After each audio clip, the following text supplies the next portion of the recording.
you got a little rhythm, move left to right. A new experience, baby, gon' hit your stride. Who walking? I'm walking. Who walking? I'm walking. Who walking? I'm walking. Is you walking? And when the groove get good, go right to left. Shut up, y'all. We got grab the tread. Now who walking? I'm walking. Is you walking? I'm walking. Then stretch and walk it out like you know your plans you have for me. There's no evil. It's all good things. Lord, I love you. So I will trust you. Here I let my fear die. That's why I'm walking. My eyes can get it right. They gon' be my guide. And I'll follow the trouble. When I don't understand, I surrender to your plan for me. Don't clap your hands, everybody. I say me, don't fail me now. Don't chase it, you ready? Yeah, somehow I walk. You know your plans you have for me. There's no evil. It's all good things. Lord, I love you. I will trust you. Here I let my fear die. That's why I'm walking. I'm walking. Yeah. My eyes can get it right. Yeah. Faithful be my guide. And even through the trouble, I don't understand. I'll relinquish all my plans. Good Lord, open up doors. Took me down a path I ain't never been before. Looking at the road, I don't see a lot of space. Guess I gotta drop my load, cause you're picking up the pace. Don't leave me to die, be by my side. I get a little anxious, please be my guide. I got my feet shot, I've been prepping for the moment I would get the green light. So if you see me, I'm rolling like feet. Don't fail me now.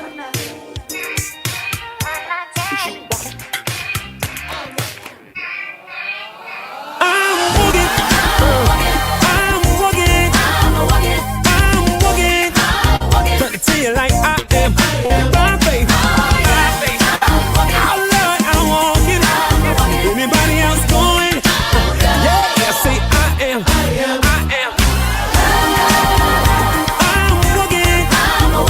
When my eyes can't get it right, will be my guide. I'll follow. When I don't understand, I'll surrender to your plan. For me. Feet don't fail me now. I'm walking.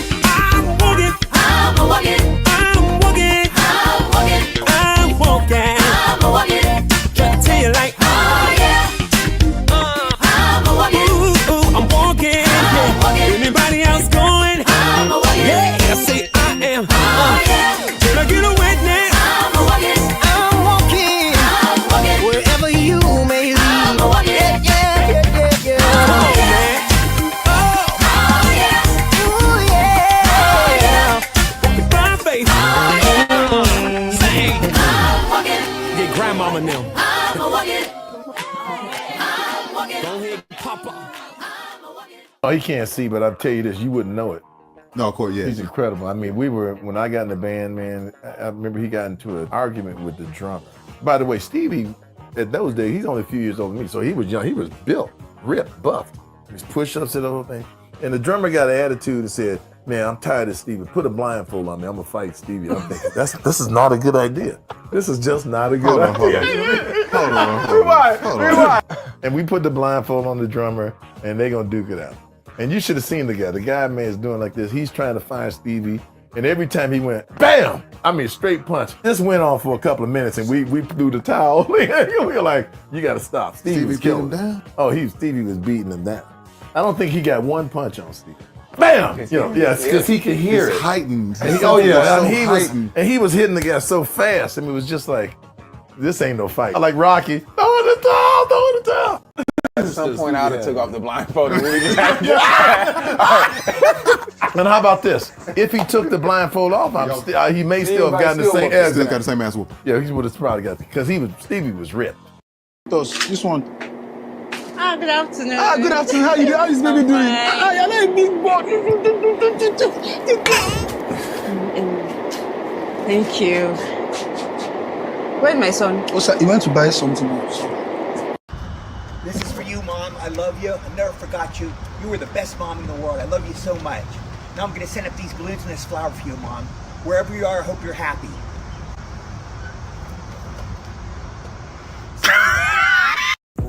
Story time, y'all. I had to step in the sanctuary for this one. So I was listening to this thing about a toddler, extroverted toddlers and all that kind of stuff like that. And it got me to thinking about when my grandmother passed away years ago. And one of my youngest cousins, he was just a toddler at the time. And he walks up to my mother and he asked her, he says, so when are they going to put grandma, when they going to send her to hell? Yeah, he wanted to know when they were sending my grandma to hell. So now my mom is like, what are you talking about? Who done told you grandma was going to hell? What kind of... No. Yeah, so long story short, what he was talking about was when they take the casket and they put it into the ground, in his mind, grandma was going to hell. Kids got their own brains, boy, I swear. The mind of a child, my goodness, my God.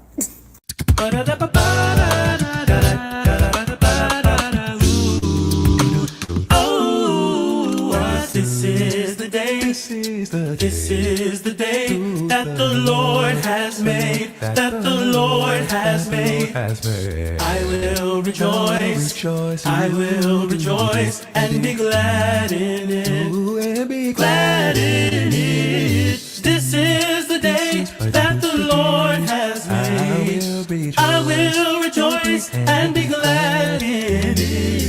This is the day, this is the day that the Lord has made. This is the day, this is the day that the Lord has made, that the Lord has made.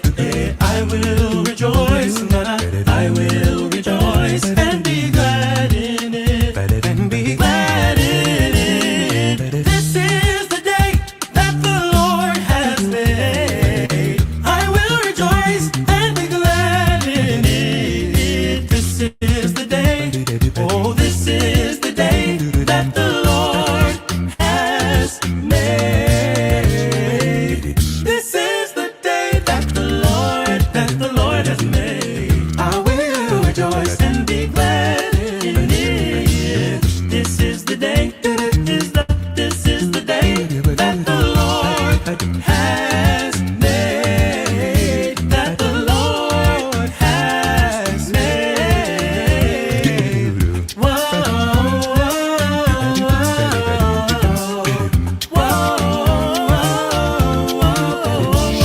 As I look back over all these years that I made it through, I can't imagine where I'd be now if it wasn't for you. When your favor rests upon me, I can never explain. But I'm so glad that I can say I will rejoice. Let the people of God say, yeah. Let the people of God say, yeah. Let the people of God say, yeah. La la la ba ba ba ba.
What's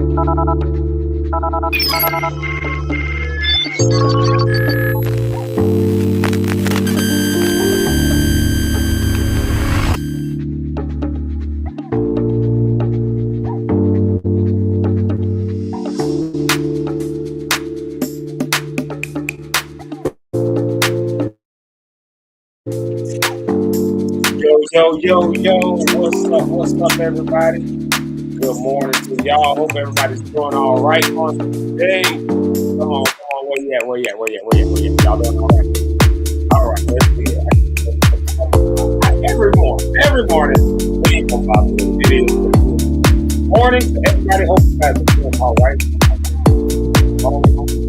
Hey, everybody. Good morning to y'all. Hope you guys are doing well. Hope y'all are doing okay, and hope everything's all right with you on this lovely and wonderful Tuesday morning. It's Tuesday. What is it? 22nd. There we go. Tuesday, July the 22nd. And man, summer is like basically gone almost. Oh my God. Like I was just about to cut out yesterday, like how summer just seems like it's gone already. But we done made it to another day. So here we are. Glad to see y'all. Hope everybody's doing all right. Hope y'all are doing well.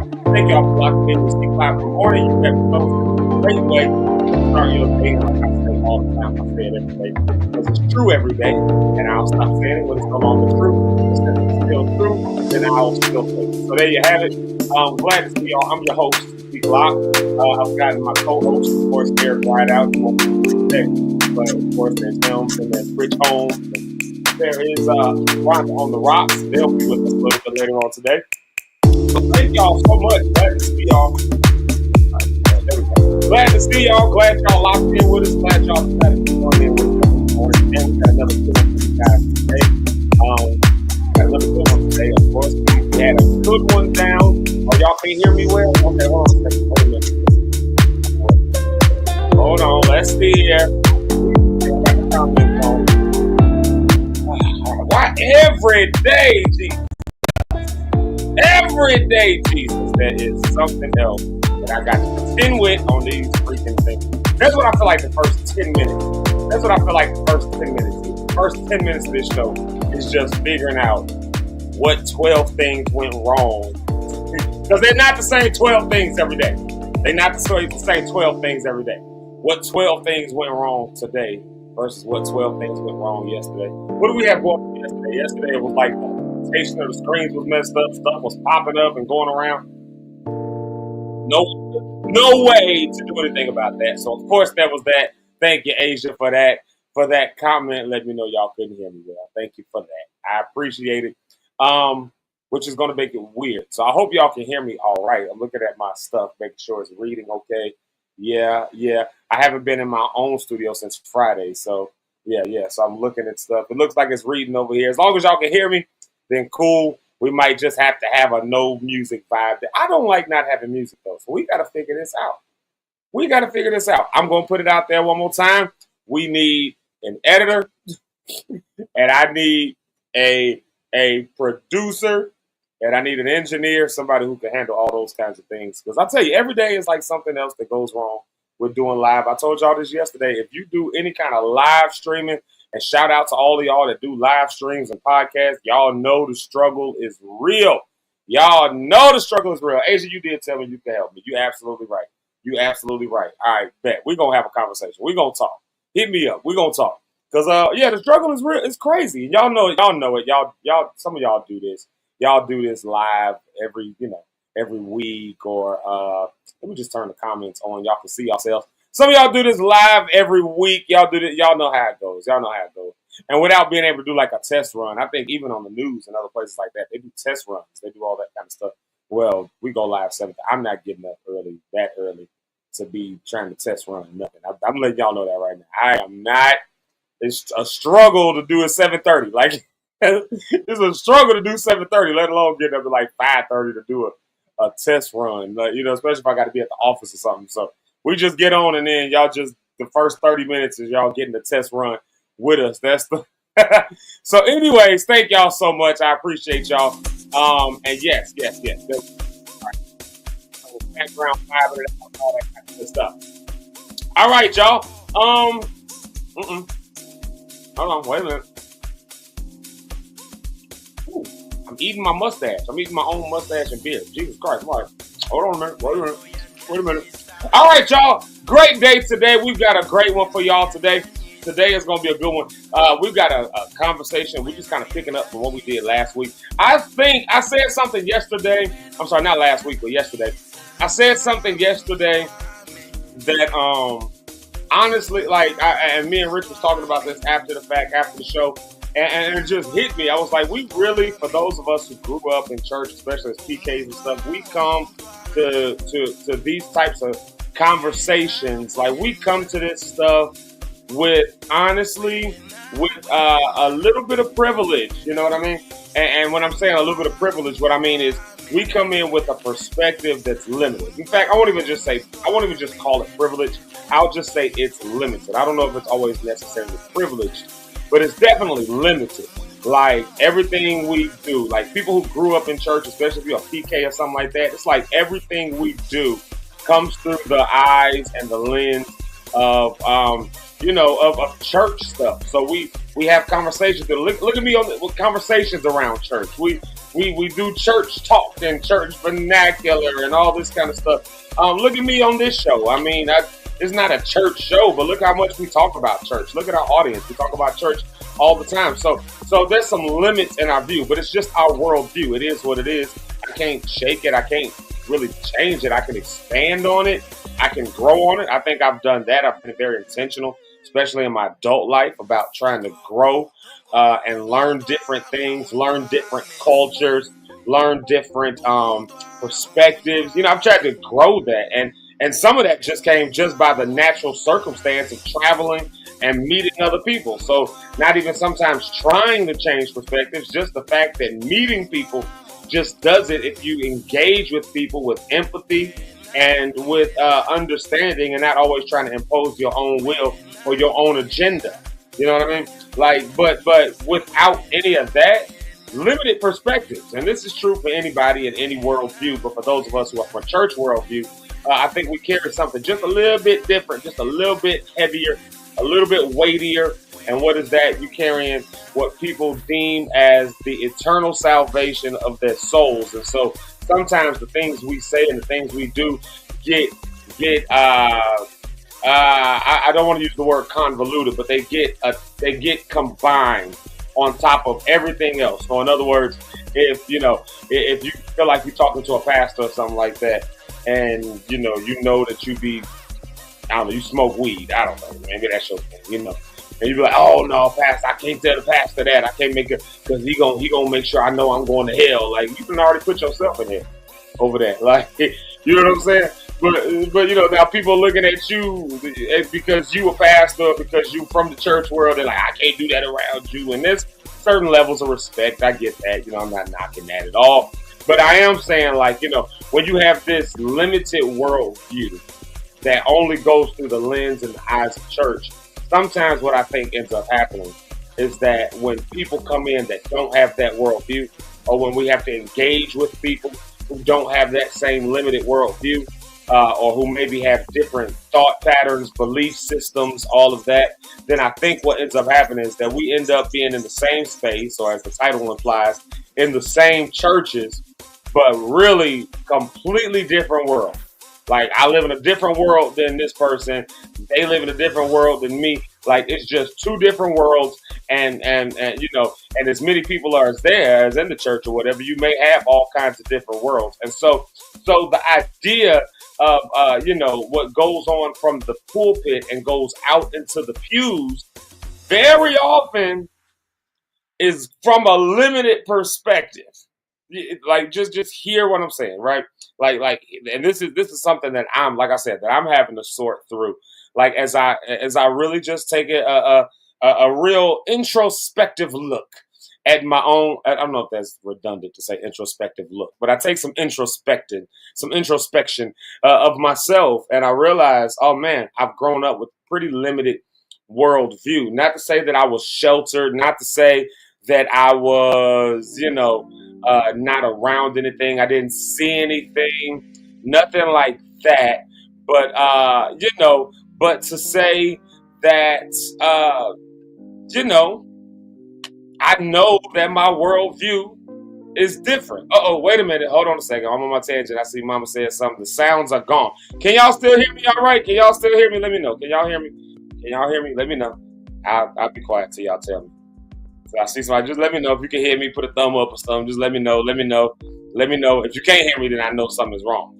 But see what I'm talking about? Something always going wrong. I see this right here. Let me know. Let me know. Let me know. Let me know. Okay, y'all can hear me. Y'all can hear me just fine. Okay. All right, Mama, I don't know. That might be something on your thing. Are the comments? Yeah, we just leave the comments on. Okay. Y'all can hear me. Is that Shauna? Shauna? Oh, my Lord. See, I'm getting into the morning. I'm getting into the shout-outs, and I shouldn't be on the shout-outs just yet. Hey, Mama, look, I'm in the shout-outs already. My God, I'm in the shout-outs already. Okay. All right, cool. So y'all help Mama Cynthia out. Y'all help her out now. Y'all know we can't leave our mama hanging. All right? Oh my goodness, look at that. Jamaica Lachey is giving you the... All right, she said her sounds are back. There we go. We good, y'all. We good. Y'all praise the Lord. We good. Lift those filthy hands and praise him. We good. But yeah, I'm taking this introspective look at myself. And I would hope that we all at some point in our lives do this, and not just one point in our life, at least once in your life, take some introspection. But I would hope that you constantly do it, that you consistently do it, that you look at yourself and you say, okay, what is my worldview? What am I viewing this from? How did I get to this worldview? Why do I think this way? Why do I look at things this way? And like I said, for those of us in church, we tend to do everything through the lens and the viewpoint of church. Like, we tend to do everything through that viewpoint. And I'm not saying it's right or wrong. I hope y'all not hearing that. I'm not, because if you're hearing that, I'm outright telling you that's not what I'm saying. It's not a matter of what's right or wrong. It's a matter of, if we're going to engage with people, it's a matter of understanding that everybody don't come from the same perspective or the same worldview that we have. And so what oftentimes ends up happening is that the very people who run the show, when I'm talking about church, they run the show, they come from one worldview, and all the people in the pews are all coming from a different worldview. And I get it. When you come to church, it's about getting the worldview of the church. I get that. I understand that. I do. But what happens when what's happening from the pulpit is basically just preaching at people, talking at people, not really focusing in on the different perspective that the people in the pews have. And what I'm trying to come to grips with in myself now is, I've been on this journey for a few years now, for a while now. And I think, like I said, traveling and doing other stuff has forced my hand to have to do this. If I was going to engage successfully with people, then the first thing to realize is that the way I see the world ain't the way everybody else sees the world. And so the best engagement I can do with people and the best engagement I can give people is to sit back, shut up, and just listen, just observe, just watch, just learn, just see how people do things, just understand why people do things the way they do them, and understand that maybe the way that I would have got to something, the way I would have got to a thought pattern or to an activity or whatever, I don't know, just the way I would have got there is not necessarily the same way they would have. And why is that? Because simple, we got different worldviews. We have different circles around us. We have different, you know what I'm saying? And so what I think ends up happening is that oftentimes from the pulpit, and y'all can correct me if I'm wrong. Y'all know this is an engaging week, so y'all can correct me if I'm wrong. But oftentimes when we engage with people, again, we're engaging with them from our worldview. And I think that this is where we as church, but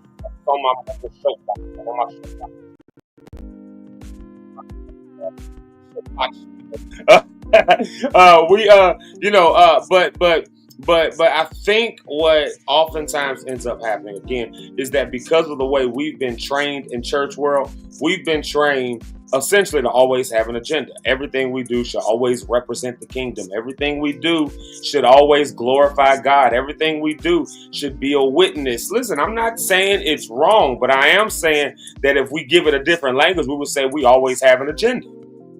Which is why we think that everybody who says anything different than us also has an agenda. So if you hear a different perspective, you be like, see, no, they got an agenda. They trying to do da-da-da. And it's like, they ain't got an agenda. They got a different worldview. You have an agenda, so you view everybody else through the lens of thinking that they all have agendas because you have an agenda. And your agenda is to glorify the God, the kingdom. To upbuild the kingdom, to glorify God, to do. And ain't nothing wrong with that. I'm not saying there's nothing wrong with that. I'm just saying that because that's what your worldview is, doesn't mean that's what everybody else's worldview or everybody's perspective or everybody's end game or everybody's goal. It doesn't mean that's what everybody else is doing. It just simply means that that's what we're doing. And so we engage with people in that way. But here's again, what ends up happening when we engage with people in that way. We now want to put our perspective on them. So now again, it's our agenda. So we trying to get you saved. We're trying to get you to heaven. We're trying to do it. I'm saying good intentions. Go ahead, go forth, do your thing. Ain't enough people out there doing that no more. Everybody just talk about money and self-help and all of that, and turn Jesus into essentially Tony Robbins or whatever his name is. West. What's the guy's name? Lord Jesus, I'm old, but y'all know who I'm talking about with the beard and not Wes Moore. What is his name? Anyways, whatever. The motivational speakers. We just basically turned Jesus into a motivational character. He's here to make you feel good. I know a lot of gospel is doing that these days. Everything's gonna be puppy dogs and rainbows and all of that. But again, once that becomes, now that that's entered into the perspective from the privilege, from the pulpit, I'm calling that the privilege. Now that it's done enter the perspective, what about the people in the pews? Because you're getting people who don't come from that perspective. What happens when you deal with people who don't come from this motivational, I just need some motivation, but they coming from, I'm dealing with real stuff and I need a little bit more than motivation. I just need a new way of thinking. I need a new way of looking at it. I need a new way of viewing what I have right in front of me. But here's the thing, if you ain't never viewed what's in front of somebody, how do you give somebody a new way of viewing it? So, like, how do I deal with somebody I almost had a situation just recently. Like, okay, how do I deal with a homeless person? I've lived in my car for a little summertime. It happened. Yeah, it happened to me. Y'all didn't even know what was going on when it happened, but it did. I was living in my car in between homes, and I was staying in my car, like I sleeping at the Midway Airport, like in the parking lot, literally. Like that was a real thing. I was Lyft driving, so I knew I could get up the next day, clean up a little bit, and get on the road and get some good rides back into the city. So I was, I knew it was safe. I knew it was guarded. I knew it was. So I would sleep out there or out at O'Hare because I was a little bit further away. Midway still is in the city, But like, so I've had that. But you know what I didn't have? I didn't need to, not what I didn't have, but what I didn't have to do. I didn't have to sleep on a bench. Like, I at least still had a car, and I was making money, so I could still put gas in my car and keep running. So I had that going on, but I ain't never slept on a park bench through the middle of the night. I had to sleep in the corner in between the buildings. So how do I deal with somebody who is coming from that perspective? Now, somebody living in a garage or living on the street, literally on the street and all that, and then they come looking for help. How do I tell them, you need to look at it this way? You need to do it. I don't know, because I've never looked at it. So I don't even know how to tell you to look at it. The best thing I can do is listen to you as you tell me what you've been dealing with, and maybe I can give you my perspective from what you're saying. Like but I can't just come in just talking at you. What you need to do is like, I don't know your story. I don't know who you are. And one of my concerns about us in the church world is that we ain't concerned about nobody else's story. My concern is that we ain't concerned about people's stories, concerned about what people have gone through, concerned about the nuance of people's lives. We want the gospel to be so simple. And I think the gospel story and the concept of it in and of itself is simple. But there's nuance in people's individual lives. And my problem is when we don't respect the nuance of people's lives. And I would hope, I really hope that we would learn, to have more empathy, more ability to listen, and not be so quick to just beauregard our own perspective on the people, to just come in and just throw all of that on people, but that we would learn to listen. We will learn to have empathy. We will learn to have understanding. We will learn to do, and here's why I would hope we will learn that, because ain't that the same thing we all want? Y'all can talk back to me at the end of the day. But honestly, ain't that the same thing we all want? Because how many of us, even who grew up in church world and all of that, how many of us walked away because we felt we weren't heard? We felt we weren't seen. We felt that like our issue was not being addressed. Or if it was being addressed, it was being addressed from a perspective that was foreign to the issue that was actually at hand. You ever had somebody come in and give you advice? And then we'll take a music break in a minute, and I'm going to come back and I'm going to do the morning shout-outs that I already kind of halfway did. You ever had somebody give you some advice that was unsolicited, first off? Or like you ever had somebody give you some unsolicited advice? Well, I tell you what I would do. If I was you, I would do such and such. You were like, no, you wouldn't. No, you wouldn't. Because if it was me, you'd be in the same position I'm in, with the same perspective I'm in, with the same worldview, thereby making the exact same decision, because you beat me. And I got to this decision and this conclusion by virtue of who I am and what I've experienced. So if you was me, you would have did the same thing. So shut up. Hear what I'm saying. And again, in church world, I don't think we do enough of that. There's not a healthy emotional intelligence all the time in our churches. I'm not calling anybody out. I'm not saying that about nobody. What I'm saying is it's definitely a way. It's definitely a way that we can grow. It's definitely a way we can grow. If we're going to, I hold this, I hold the church accountable to the early 2000s. I hold us accountable to the 2000s, because through the 2000s, all of us, the late 2000s, I guess it was the early 2000s. It was like the mid 2000s even, at the latest, the mid 2000s through like the mid 2010s. Throughout about that decade period, this is why I'm holding us accountable. Because we walked around, especially in the black church. But boy, what was his name? Was it Richard Wilkins or whatever his name was, who wrote that book, The Prayer of Jabez?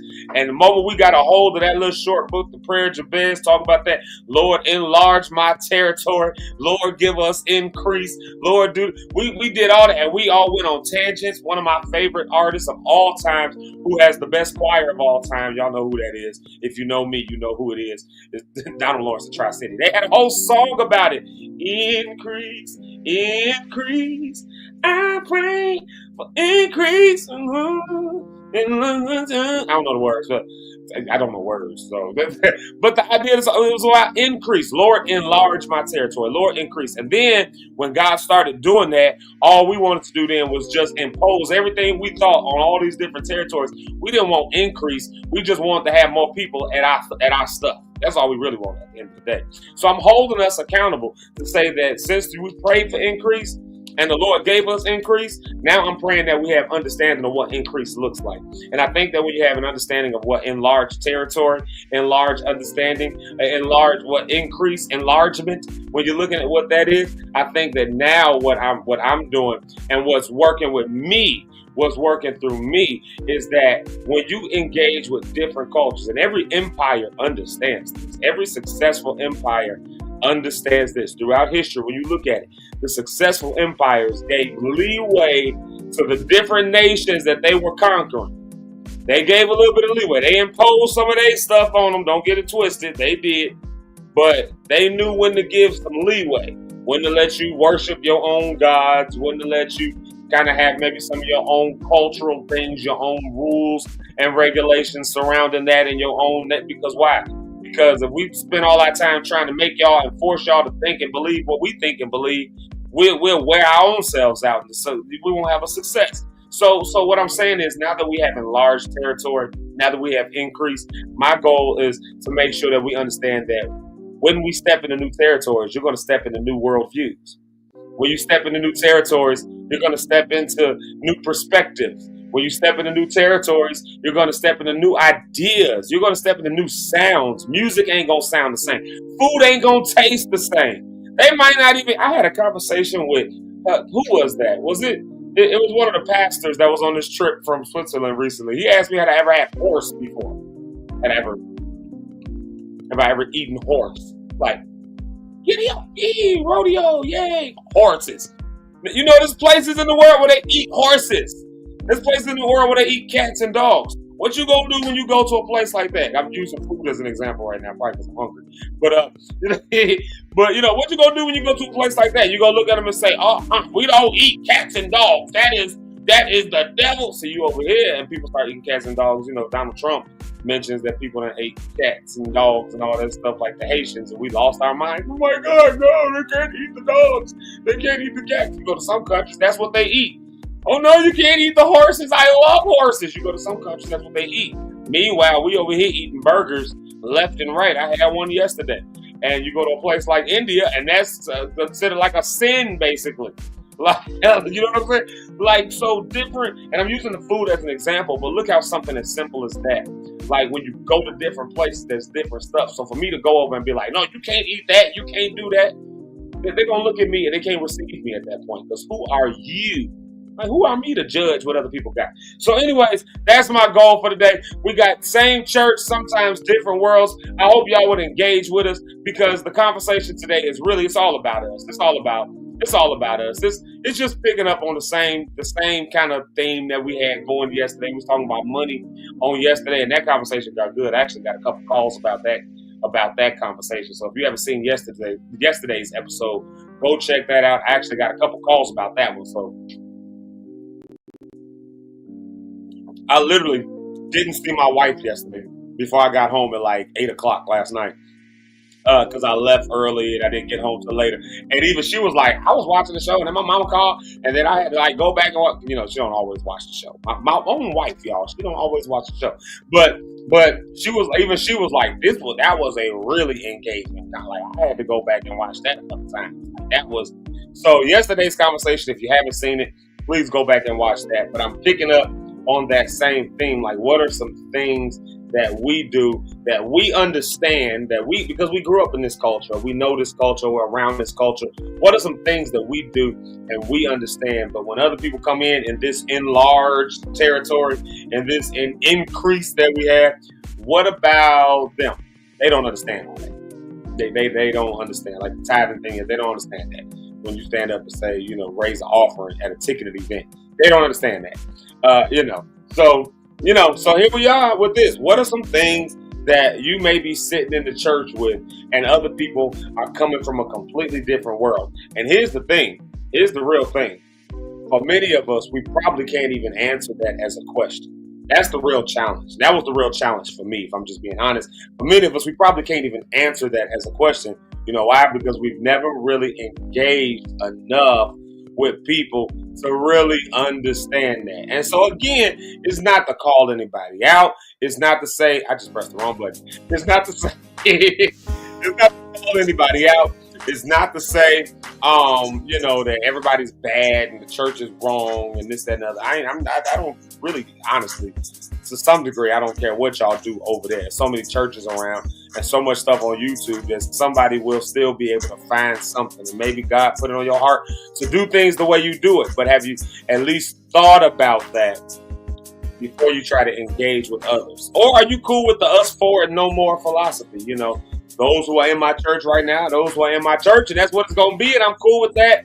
And then when it's all said and done, it'll be done. We'll close the doors. We'll never open them again. Like, if you're cool with that, that's fine. But if you about increase and enlarged territory, especially in today's day and age, I think you have to be able to have empathy. I think you have to be able to listen and understand, not listen to respond, as we oftentimes do in church. We listen to respond because we think everybody got an agenda. But it ain't about that. It's very simply about listening to understand. Sometimes they don't need a response. One of the things that I had to learn, especially with trips like to Russia, one of the things I had to learn was everything don't need a response. Some stuff just needs a listening ear. And then you start doing the kind of work that I do now. And it's like, no, for real, some stuff just needs a listening ear.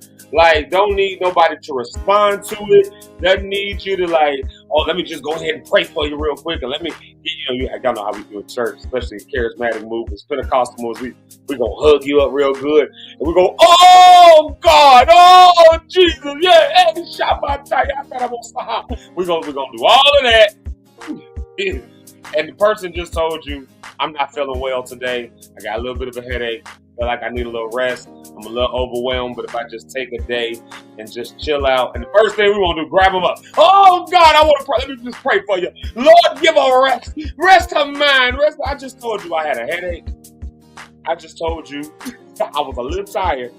And you decided you was going to grab me up, swing me around, pray for me, and scream in my ear. I just told you I had a headache. You didn't even hear me. You heard enough to respond, and you felt like that was the appropriate response. But again, you yelling in my ear, and I just told you I had a headache. Like, I mean, like little stuff like that. That's a little silly example, but y'all get how we do. And so my goal with these types of conversations is not to drag nobody or no organizations, no religious movements, nobody's belief systems. I ain't dragging nothing. I might challenge it. I'll stand on that. I might challenge us in it because I challenge myself. It's Zeke Live in the morning. I'm challenging myself. So we might feel challenged with it, but I ain't dragging nobody. You think I'm trying to drag you and stuff, then you are essentially proving what I said earlier. You think that I got an agenda because probably the reality is you have an agenda. And now it's bucket against your agenda, right? And again, I had to learn that lesson. Like, I always had an agenda. And so then I would think that somebody would say something different against my agenda. And I thought they had an agenda. So now we at odds. And it's like, no, you ain't really at odds. Maybe somebody is just challenging what you're saying.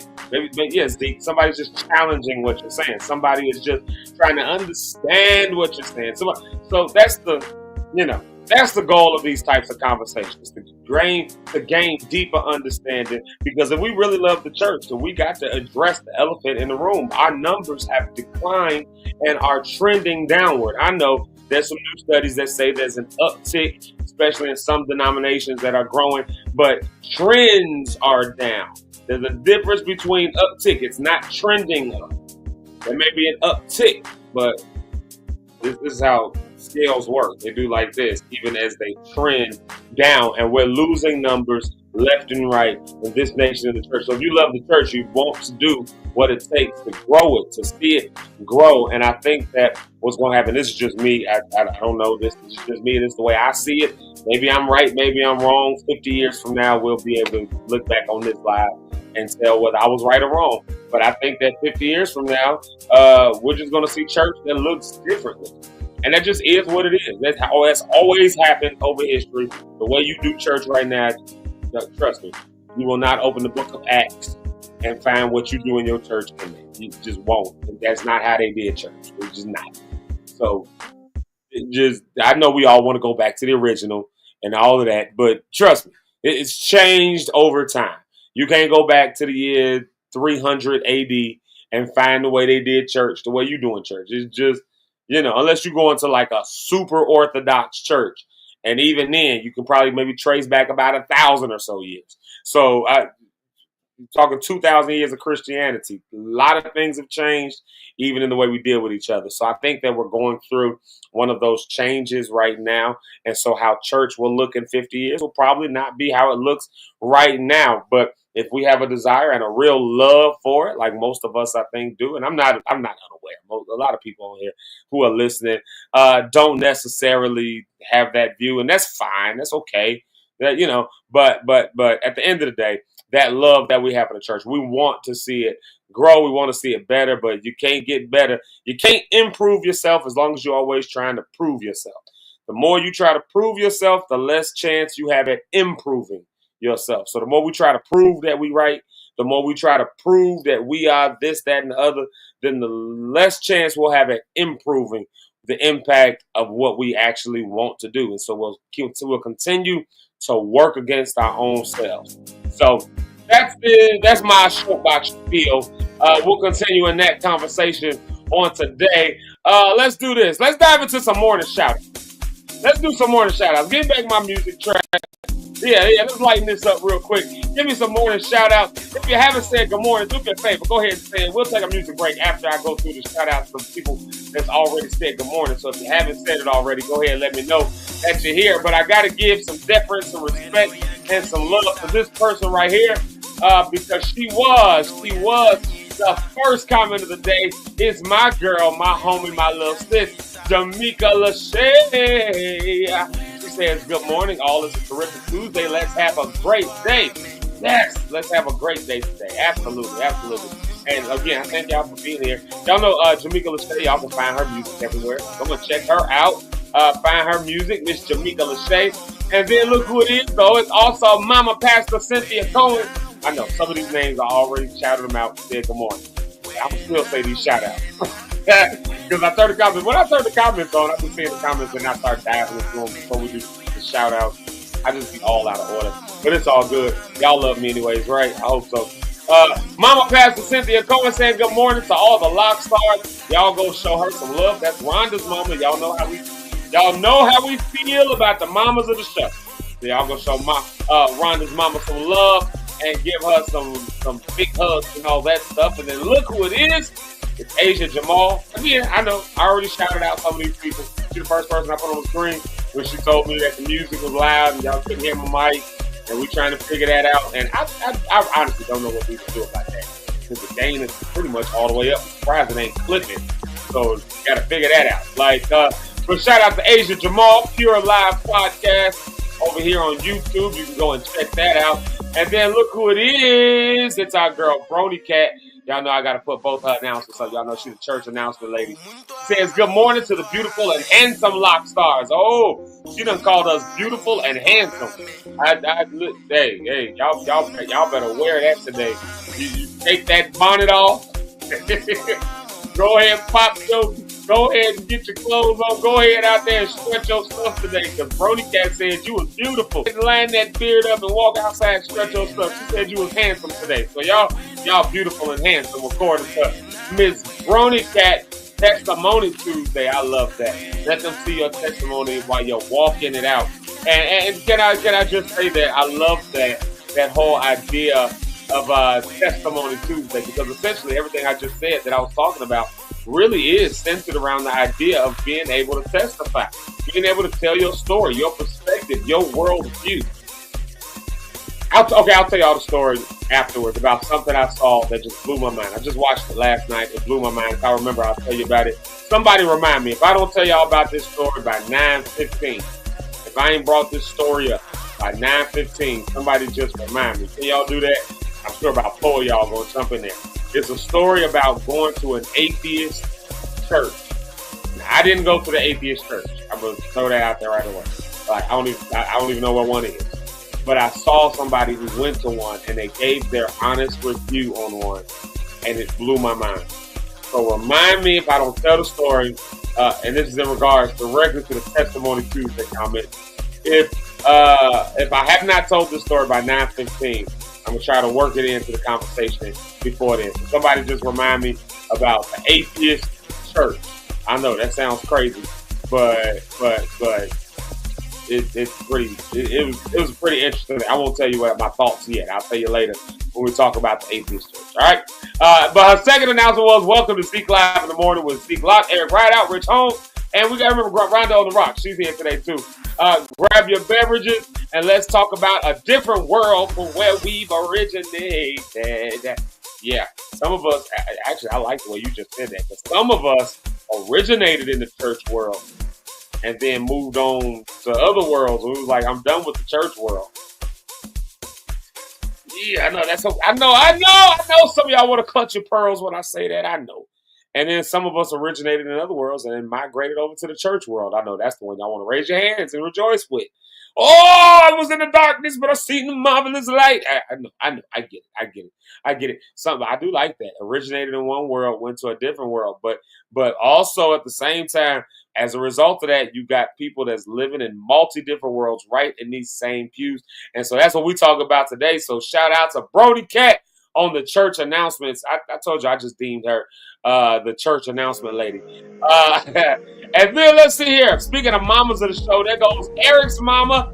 This is Johnny Rideout, JP Rideout. That's her right there saying good morning to everybody. She's saying all of y'all. She don't care who you are. You could be a saint, you could be an ain't, you could be something in between, but she's saying good morning to you. So y'all show her some love. That's one of the mamas of the show. Y'all know how I feel about the mamas of the show. Y'all go show her some love. Y'all go show her some real good love. Let's see here. Who else is here? Who else is here? Oh, Shauna is here, but hold on. I think this is Shauna right here, the culture corner. I know this is Shauna. She said it's fun over here. The fun is over here on YouTube. Yeah, Shauna, that's what we do. We do it over here on YouTube. And it's really good to see you on here. Y'all go show my sis Shauna some love. This is somebody who has rocked with me for years and years, sing with me and all that. Then she moved away. You know, she had to go get important in the ATL and all that. She had to go be famous and important and try to change the world and stuff, you know. And so she just left us and she was trying to be important. And then she became famous and important. And we still were just sitting back looking at her like, dang, Shauna, go Shauna, go Shauna. Nah, that's my girl, man. Y'all go show her some love. For real, for real. And thank you for being on the show today. Yeah. And then we got into this. Man, let me see. Let me keep with the morning shout out real quick. I'm seeing some really good comments, and I'm going to star them so that I can see them. I see a good comment from Abronia. I see a good comment from Asia. I'm going to star those so we can come back to those because they're in regards to the conversation. I know Jamaica was responding to that. All right, there we go. So shout out to Vicky. She's here. Good morning, Victoria. Good to see you today. She's saying blessings. Everybody, y'all receive those blessings. Receive those. Lift those dirty hands and receive the blessing of the Lord. Huh? She is right there. Shout out to Vicky. We appreciate you always coming in, locking in with us. And then my homie, my dog, Freedom Lights himself, Brother John Johnson. Y'all go welcome Brother John. You got to call him Brother John or Brother Johnson. Have they started calling you Brother John yet? Did they call you Brother Johnson? Did they call you that yet? They be calling me Brother Zeke sometimes, and I'd be like, please just call me Zeke. You know, it's you know, and not to go to a tangent because this ain't got nothing to do with the fact that John just said yo, yo, yo. But don't y'all think that sometimes, okay, I'm just say this and I'm gonna leave it alone. Don't y'all think sometimes we be like brother this and sister that? Don't you think that's a little disingenuous sometimes? Like to me, it's just, I do it out of respect, and I say it, and I get the culture. I get the culture. I'm from church. I get the culture. So I say brother this. I say sister that. Yes, I do that. But there's just something so much more personal about just being like, hey, Zeke, versus, hey, brother Zeke. When you say brother Zeke, I just assume you just know me from church, and that's it. When you say, hey, Zeke, I assume you know me. Like, it feels a little bit more, you know what I mean? Like, connected. First name basis, friendship, you know, friends, family, we call each other. I don't call my sister Joy, Sister Kelly, Sister Danielle, Sister Erica. I bet y'all know I had all the sisters. Sister Tracy. You know, I don't call my brothers Brother Jacory, Brother Boo, you know, brother Alex. I don't call my brothers and sisters brother and sister. I just call them by their name. So I don't know. I'm gonna get off of that because I'm meddling, about to mess somebody up. So anyways, let's see who else is here. It's my girl, Miss Linda. Shout out to Linda Lawson all the way from down K3, aka, well not aka, also Hopkins Park. That's what we Hopkins Park. Shout out to Linda. She's saying have a blessed day to everyone. And so we received that blessing. And thank you for being here. We got some good comments to jump in with. Brony Cat said her all-time favorite community choir is John P. Key and New Life. I give you that. Of course I give you that one. I can't argue with that one. I mean, John P. Key is like one of the dopest ever. I'm just saying, Donald Lawrence, when it comes to choirs. Here's the thing. I asked Donald this one time, actually. So I don't know John P. Key. I don't know that I've even met John P. Key ever. I don't remember ever meeting him. I think I won't remember that. No, I've not ever met John P. Key. But I did a show with him once, but I didn't get to meet him. It was the same day my grandmother died, so I got there late. I left early, so I didn't actually meet him. But when I met Donald, like, you know, just in one conversation, I was talking to him, and I was like, what was it like from North Carolina? It was like y'all and John P. Key, and y'all, like, both from North Carolina, and y'all was like, holding the gospel world on lock. He was like, oh yeah, I mean, it was like, that was John and there was like the other choir and group from up the road, basically. Like, it was just like, I guess I get it. It's in Chicago. You like, whoa, man, what do y'all think about such as a? I mean, it's the choir from down the street. It's the choir from the west side. I mean, what do you want me to think about them? Like, you know, I don't know. I guess when you would deem your heroes to just be like in some other world or something like that, and they just normal people.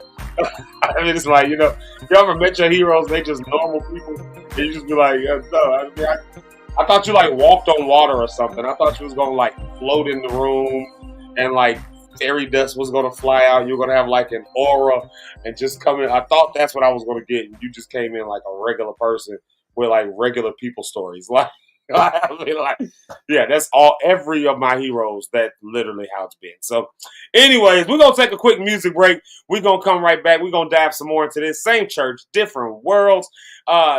You know, fixing our worldview, our perspective to understand that it ain't just the way we view things. It ain't just how we look at stuff. And I love a couple of the comments that I've already seen that came in. Let me see here. Where they at? I start them. I start them just for that reason right there. I love what Brony said right here. We're going to dive into that. My whole generation left the mount because they felt unheard and left out. Woo! That hits close to home. And I'll tell y'all why that hits close to home, because that's my family lineage church. So I get it. I understand. How am I going to knock that? I come from a privileged position in that place. And then let's see. That's absolutely what we want. I have dealt with public embarrassment at a church. Wow. And that rocked me a bit. My goodness. Yeah. Things should have been handled differently. There was no counsel. Yeah, see, these kinds of things really do happen in churches, and that's what I'm saying. And Jamaica raised her hand and said, yep, that's me. So we'll dive into some of that stuff when we get back. And, of course, we got Rhonda coming on a little bit later. But for right now, let's do wrong button. For right now, let's do this. Let's take a quick music break. I'm going to go heat my coffee up. We're going to take a quick music break.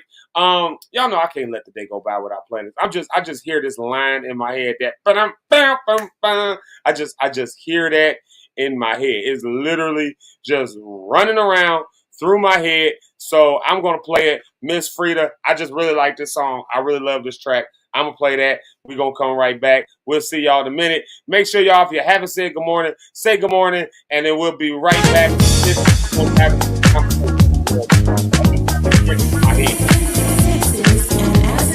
Hey, we'll be right back. Y'all go get some coffee, and we'll come right back with more of this conversation.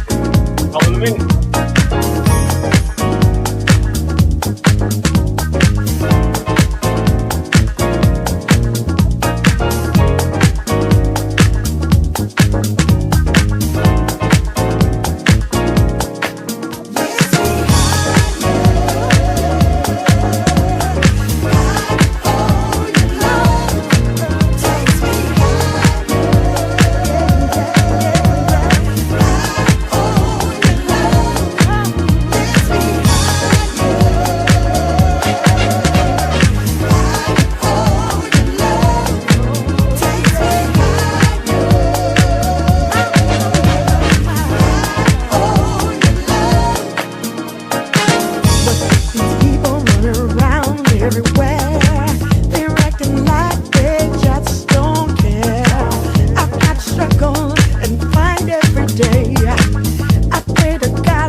I done heated up my coffee. Now I'm good. I can go another round. I feel like I can go another round now. I done heated up my coffee. I can go another round. Yes. Sometimes after you have your coffee, you know, especially since I got my Santa Claus cup, y'all. I got my Santa Claus cup today. You know, when I record from here, I can drink out of my Santa Claus cup and I can be happy. I don't know. Y'all tell me this. Does that make me a big kid? Honest to God, does that make me a big kid because I want to drink from my Santa Claus cup? My wife is in there saying, yeah, I bet she won't come in here and say it to my face though. So I bet you won't come say it to my face though. I bet you won't come on screen and say it. But does it make me a big kid? Hold on, what am I pausing for? When I do it, did I say good morning to Rhonda? Because I know I see her in here saying good morning. And I don't remember saying good morning. Shout out to Rhonda on the Rocks on the Rhonda on the Rocks podcast. Maybe I did. So maybe this is a secondary hello, a secondary morning shout out. But I don't remember saying good morning to Rhonda this morning. So shout out to Rhonda. I do remember seeing the comment. I just think I skipped over it because I didn't start all the stuff. But she gave me the pause. I don't know what I'm pausing over. I don't know. But you know, does it make me a big kid? Am I a big kid because I just want to? You know, because I want to, my Santa Claus mug. I like my Santa Claus. I bought this mug. Babe, when was that I bought this mug? Y'all say I'm so ghetto over here. My wife's standing over here, so I got to yell at her and ask her questions. It was like during COVID sometime I bought this cup, this mug, and I like for Christmas, and I swear to you, I've not stopped drinking coffee from it. Like every day. I don't know what it is. It's just like the perfect size. I know it's mine. I know nobody is going to drink from it because it's mine. Like I know that much, you know. Oh, I said I can go another round. Yeah. Well, I mean, I was married now. I can go another round. You're right. I didn't acknowledge you. I'm sorry, Rhonda. I got the spirit. You know, Eric ain't here, so I had to carry his spirit for the day. I had to carry his spirit today. But there you have it. Yeah. But I guess I'm a big kid for having my Santa Claus mug. But come on, y'all be real with it. I know y'all got some stuff that y'all use and you know, you got that blanket that you just can't get rid of. You got that hat that you just wear all the time. Like, I love this hat. It's like my new hat that I wear all the time. Like my new favorite thing, you know. See, look, Brony Cat is with me. I drink from my Christmas mug at home all year round. Thank you, Bronya. Yes. See, this it's just something about it. It just reminds you that better times are coming. Better times, you know. I don't know, because I love Christmas, but you take Christmas and New Year out of the equation of the wintertime, and you can throw the whole winter away. Like, so I don't know if that's necessarily better times are coming, but you know. Rhonda just said she'll be on soon, by the way. So she will, y'all. So I told y'all she'll be here. Y'all know she back to working and all that stuff like that. So when she comes on, she'll be on and we'll continue this. Hey, y'all, I got to address this, though, before we move on with anything else. Have y'all heard the news? I should have had a picture loaded up. See, I don't be doing stuff. This is why we need a producer. Like, have y'all heard the news? Oh, my God. Yesterday, one of the kids from the cooking classes that happened at my church. I got to play the right beat for this. No, I want to play this beat. No. I want to play this beat. I got to play the right beat. You got to play the right beat for this. This requires the right music. This, if you haven't heard it, then you've been under a rock. So let me set the setting right. Set the music right. It has to be the right scene. So sincere. One of the kids from the cooking class yesterday came up and asked me that I know what the Cosby Show was. I looked at her. I thought she was going to make an old joke. I thought she was going to call me old because I knew the Cosby Show, because I watched the Cosby Show. She was like, no, she was like, what's his name? She didn't know his name. She was like, the one that played the son, like, he just died. They just found him dead or something. And I'm like, what? Like, so of course I'm looking. I thought I didn't know what she was. So I look it up. Sure enough, Malcolm Jamal Warner has crossed on over. Malcolm Jamal Warner has crossed the border. He has gone on to that great plane in the sky. He has, I'm trying not to say he died. I'm trying to say he's unalive. Malcolm Jamal Warner passed away yesterday. So if you haven't heard about the news, then you have clearly been under a rock if you haven't heard the news. But yeah, Malcolm Jamal Warner passed away yesterday. And of course, in the black community, he is an icon in the black community. I mean, he is a living legend to the black community. I mean, he really is a living, well, unfortunately, he's not a living legend anymore, but he was a living legend in the black community. I mean, from a young age, of course, doing the Cosby Show as Theo, and then he had other shows, and of course, I remember the 90s. Y'all remember Malcolm and Eddie? Y'all remember that in the 90s, that show? Was that the 90s? It was like the late 90s, right? Like early 2000s, late 90s. But like when I say, yeah, Rhonda, horrible news. It was such bad news to get. Like, I mean, just to, man, yeah. Like we just, so young. What was he, 54, 56, something like that? Like so young, like, we call people old when they hit 50 and all that. But at the end of the day, when they pass away at that age, we know that's young. There's so much life that could have still been there. And so I don't know any details. I've not tracked any more of the story, but obviously we're praying for the family. Obviously we're praying for all those who worked with them. And I mean, let's be honest, we praying for the black community. Like when we start losing our stars and stuff like that, we take a hit. We really do. It hits us a certain way. And people be like, oh, you crying over because it's gonna be some. I guarantee y'all this. Mark my words, as sure as I'm sure. Before the week is over, you're going to see one or two comments from somebody that say, I don't know why y'all crying over him. Y'all didn't know him personally anyways. And there's always some cynical a-hole who got something to say like that. Like, it's always some a-hole who got something to say like, you didn't even know him. I don't know what you're crying for. I don't know what you... Because somebody is on in your household, like on the TV show, and you watch that stuff and you get used to it, and those characters resonate your life, especially back in the 80s. The Cosby Show, really changed the game about like what a black family was on network TV. Black families who made money, who were educated, who weren't like in the struggle, like in the hood. Like, I mean, obviously we had the Jeffersons and stuff like that. We had but the Good Times versus the Cosby Show. I mean, you know what I'm saying? The struggle, we were trying to end the struggle thought.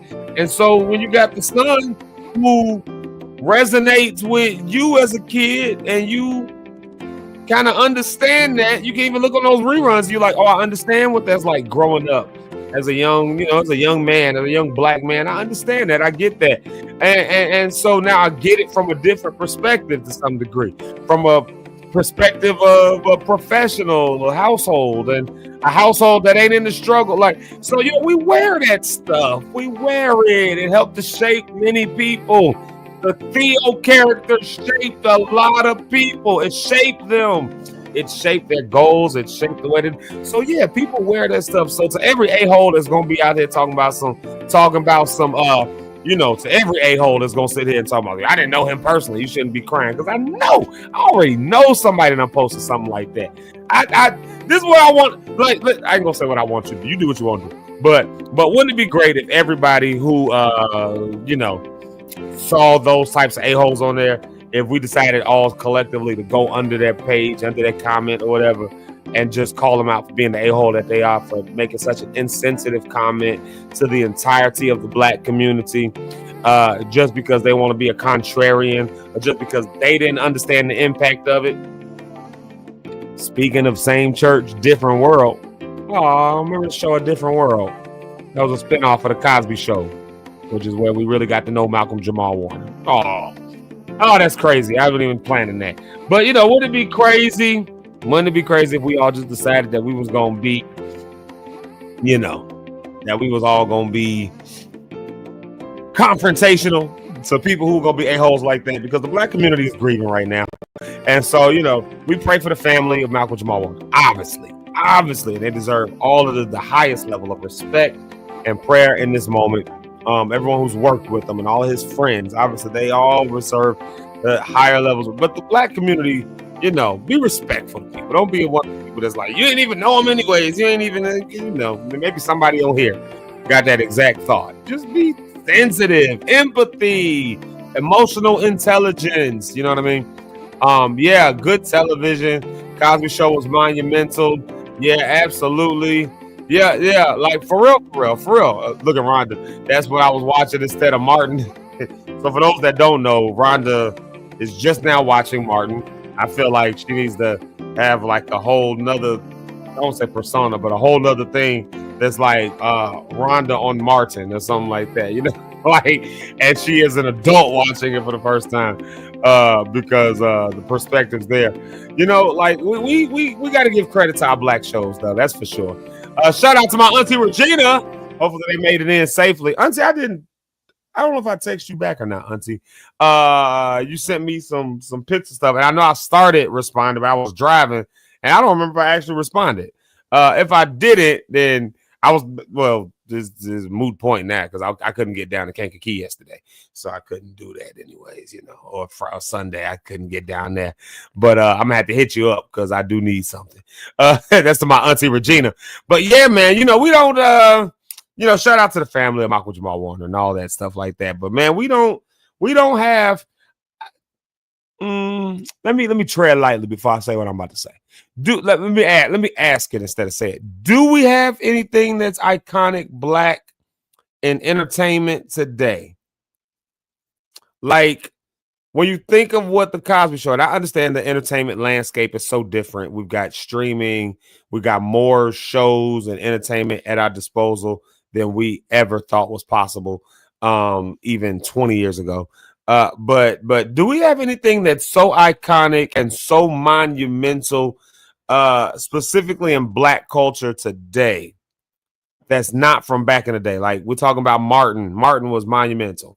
Talk about the Cosby Show. That was monumental. The Jeffersons, Good Times. These shows are all monumental. We talk about, you know, Fresh Prince. I feel like that was monumental. Like these, we had black shows that were just monumental. What do we have today though? My wife over here talking to me. She can't come on screen though, cause she got a bonnet on. She don't want to come on screen. My wife said Abbott Elementary. I don't think that's a monumental black show though. They won a lot of awards, but I don't think they black. Y'all can't hear nothing she's saying. I should have gave her a mic and let her walk around with the microphone so she could talk off screen and y'all can hear her. Like, I mean, I don't know. Y'all tell me. Are there any black shows, Lock Stars, that y'all can think of? I like this. Rhonda, instead of Rhonda on the run, Rhonda on the reruns. See, Rhonda, there we go. I like that. Okay, I can see that. Blackish, I will give you that one. Blackish, yeah, for this, especially for a younger generation. Jamaica said she didn't really watch it like that. I watched it for a while, but I think it did address some stuff in a modern black world. But even when I look at shows like Blackish, when I look at shows like even Martin, Fresh Prince, like all those shows, Cosby was one of those first ones. If you ask me, I would say Jefferson's was one of the first ones that really showed us rich black people, but they weren't like raising young kids either. So it was like the whole family was on the Cosby Show. And so you saw kids getting raised around education and wealth and all of that kind of stuff and professionalism, you know. Yeah, and Blackish like falls right in that line, you know. Like Blackish was definitely I would argue that was an iconic black show.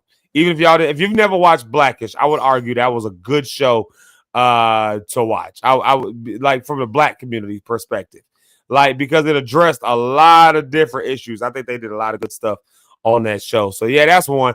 I don't really know too many other things though. Maybe we could. Do we say Tyler Perry Studios is like iconic black? I would say it's iconic black, yeah. But do we say that it's given us monumental things? Maybe Madea as a character, you know, for comedy and all of that. But I don't know. Like, do we say? I don't know. Like, do we? What's the show Tyler Perry had? Meet the Browns and what's the other one I'm trying to think of? House of Pain and all of that stuff. Like, will we consider those like iconic black shows? Like in the light that we consider Cosby and all of that. I don't know. I think maybe 20 years from now, we might look back on it and say that they were. I think we might look back on it and say the Tyler Perry stuff was iconic to the Black community. I tell you what, I don't want to look back on and say was iconic to the Black community. This is my own personal opinion. You can take it as my own personal opinion because that's literally all it is. It is all of that stuff with the Real Housewives. I cannot. I just can't. I don't know how y'all do the Real Housewives. I mean, do y'all watch the Real Housewives? I don't know how y'all do it. I don't know how people do Real Housewives. First off, half of them ain't housewives. Half of them ain't married, and most of them ain't never in the house. So I don't know how we call them housewives. Like, I never understood that. I felt like that was, and this is me being maybe a little pretentious. Again, because it ain't my cup of tea. So it's me being pretentious and opinionated about it. I feel like it was a stain on blackness, though. That's just me. That's just my own opinion. That ain't right. That ain't wrong. That just is my opinion, and I'm okay with that. Like, I did not like the narrative that put us in. Like, I felt like it just perpetuated the idea that, no matter how much money you give us, we gonna fight, we gonna argue, we gonna cuss, we gonna get ratchet, and or what we deem as ratchet. I never liked that stuff, but I don't know. But anyways, the Cosby Show was definitely one of those first ones that was iconic. Theo, of course, Malcolm Jamal Warner, of course, played Theodore. He played Theodore. What was it? Theodore? What was his name? Yeah, Theodore. They had those names too. Theodore, Heathcliff, like. You know what I mean? Like, they had names, didn't they? So anyways, yeah. So all that to say, we're praying for Malcolm Jamal Warner's family. We're praying for all of the fans. We're praying for the Black community. And we don't want to lose no more icons this year. I mean, I know it's bound to happen, but it's so hard to lose an icon. Okay. I'm gonna say this, I'm gonna go to a music break. We're gonna come back. I'm gonna say this, we're gonna go to a music break. But like, when I think of icons like that, I do not want to see leave here. You know that at some point, probably within the next 10 years, it's gonna happen, but you just don't want to see it. Quincy Jones was one of my ones, and that didn't already happen. Like, you knew it was gonna happen at some point, but you just didn't want to see it. So when it did happen, it was like, dang, you know what I mean? Like, because we wear our icons in the Black community. But Stevie Wonder is one of them. Like, I do not want to see Stevie Wonder leave this place. I don't care what y'all say about Stevie. I know we laugh sometimes about Stevie and all that, but if y'all know me for real, you know that Stevie is, in my view, one of the GOATs of all time. I do not want to lose Stevie. Like, so y'all check on Stevie. Somebody check on Stevie, make sure he all right. Like, we don't want to lose him. I don't want to lose who else was another icon I don't want to lose. I don't want to lose. I don't want to lose none of our icons. But I mean, it's like as they get older, you kind of know that, your children might not get to experience that.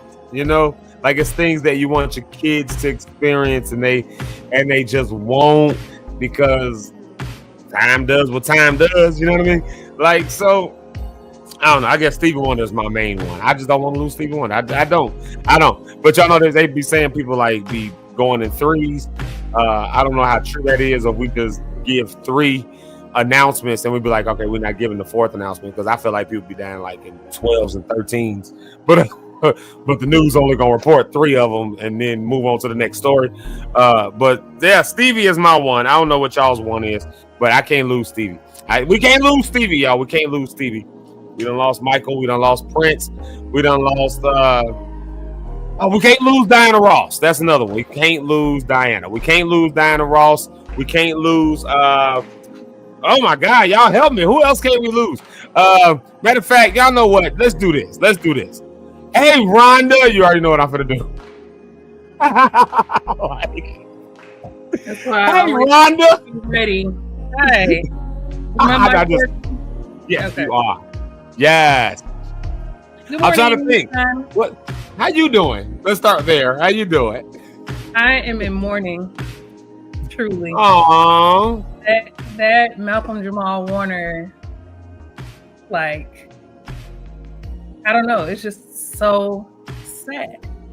It's so sad. Like, not that he was like my favorite actor of all time, but it's just like, you know how there's those people who is like, I can see him living till he's like 100. In my mind, he was gonna be with Bill Cosby. You know what I'm saying? Like, he was gonna live a long time, and you're gonna see all the gray hairs come. Yeah. You're gonna see him with his gray beard, and you're gonna see him in his mature self at like 70, and be like, he's still a handsome brother, ain't he? He's still he still got the voice and the that's. It's just like, what? You know what I mean? Mm-hmm. And again, not that I like followed his career so much after the Cosby Show, but it was like he was just like the cousin that was always there.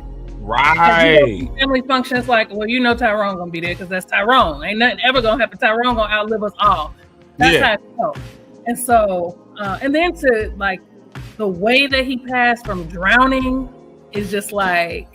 So I've not heard how. Like I was at work all day, and I got home yesterday and I crashed. Like, I lived in a crash, so I did not see no news or nothing. Like, so I don't know no details. So what's the deal? He drowned? He drowned. Yep. He went in Costa Rica.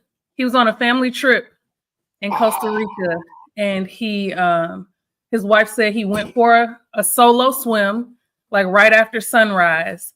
And after an hour, she didn't hear from him, you know, trying to get in touch with him or whatever. And she called the local authorities, and they found his body. Oh my God. Yeah. So that hits home two reasons, not to make this a sad. Because you love the beach. Yeah. Because I love the beach, and I go out there solo all the time just after sunrise. Like, a few times she'd be here. Like, I just be it's early, and I'm by myself, and I go way out too. Maybe I shouldn't do that anymore. Probably not. It might. I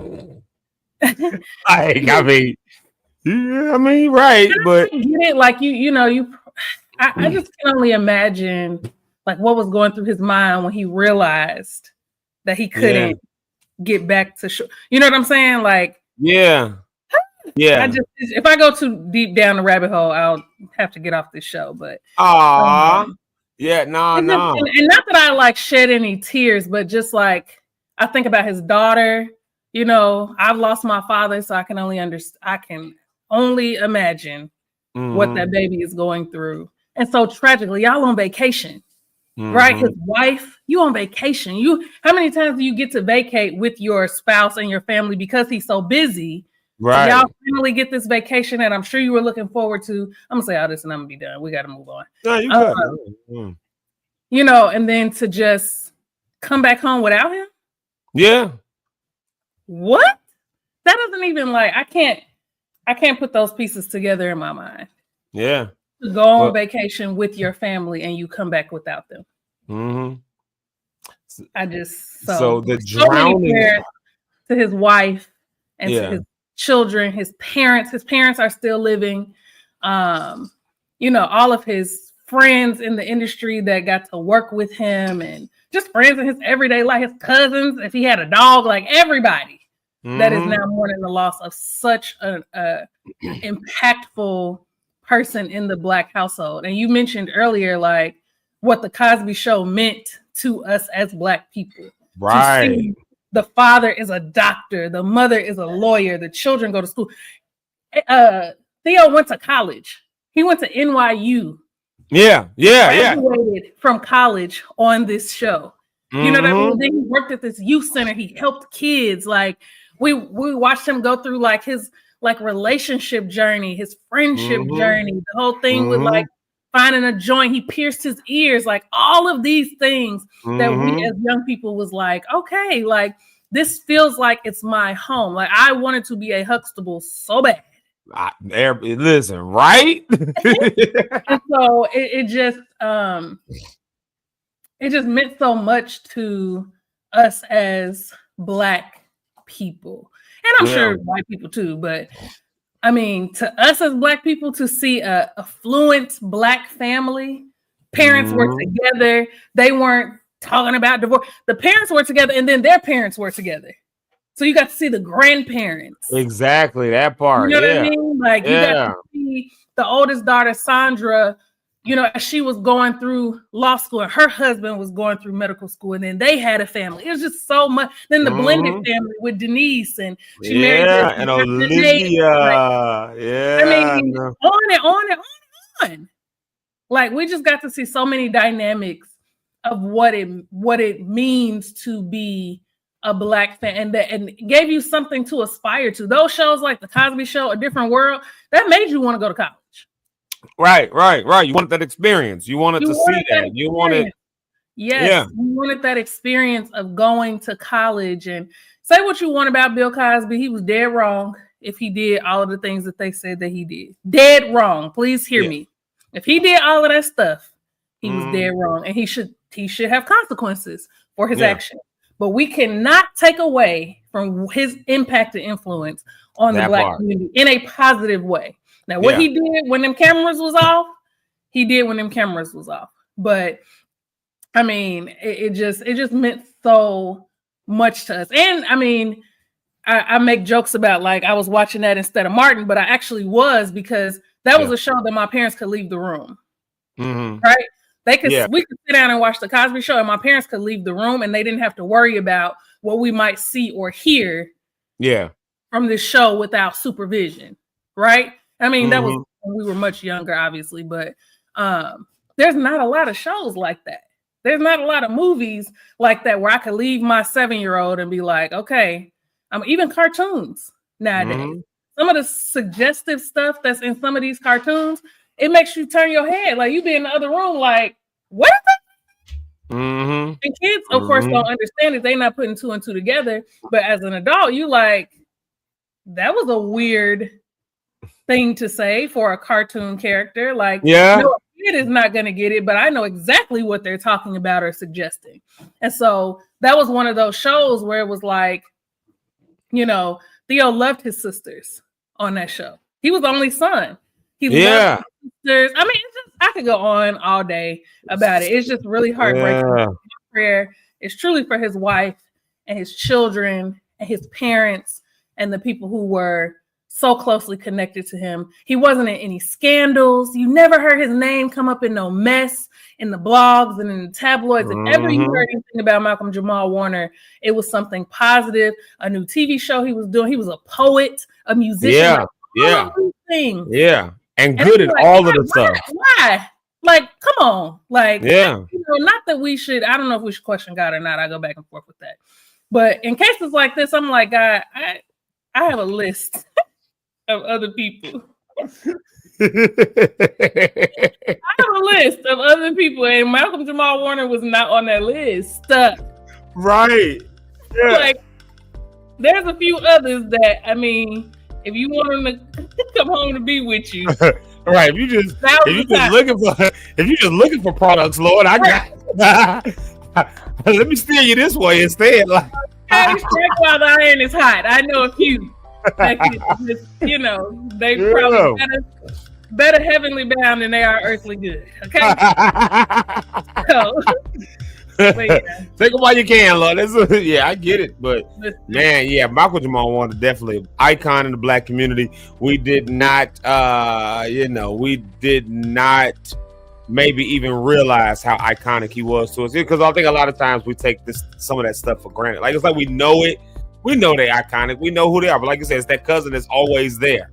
So you know it in the back of your head, but you don't really consider it in those terms until you can't have access to them no more.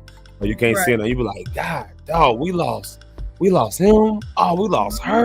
Oh, wow. And then you start thinking about how impactful they really were. And like, once you start thinking about that stuff, it's just like, dang, it's nothing. Who else do we have in that vein? Who else we got? You know what I mean? Like that's in that vein. And that's what I'm really trying to think of. Like, who else do we have in today's world? Like, I can think of other characters in Black shows over the years who maybe fit in line with like a Malcolm Jamal Warner as Theo. So like if I think of like My Wife and Kids, like I loved that show with Damon Wayans and Tisha Campbell, where they had their son Junior. Like, I mean, he kind of put me in the mind a little bit of Theo, or even Blackish, the show Jamaica was talking about with Junior Blackish. on there. I know, I love it.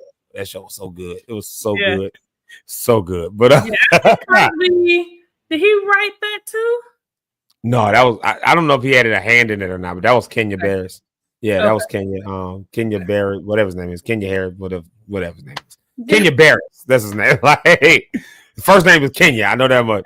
But that was his show. Yeah, he did Blackish, Mixed-ish, Grownish, all of that. Yeah, that was his whole thing. Yeah. And then he got that show on Netflix after he left ABC. He did something on Netflix. It was kind of like a spoof on reality show about his life. It had Quincy Jones's daughter, Rashida Jones, as the wife.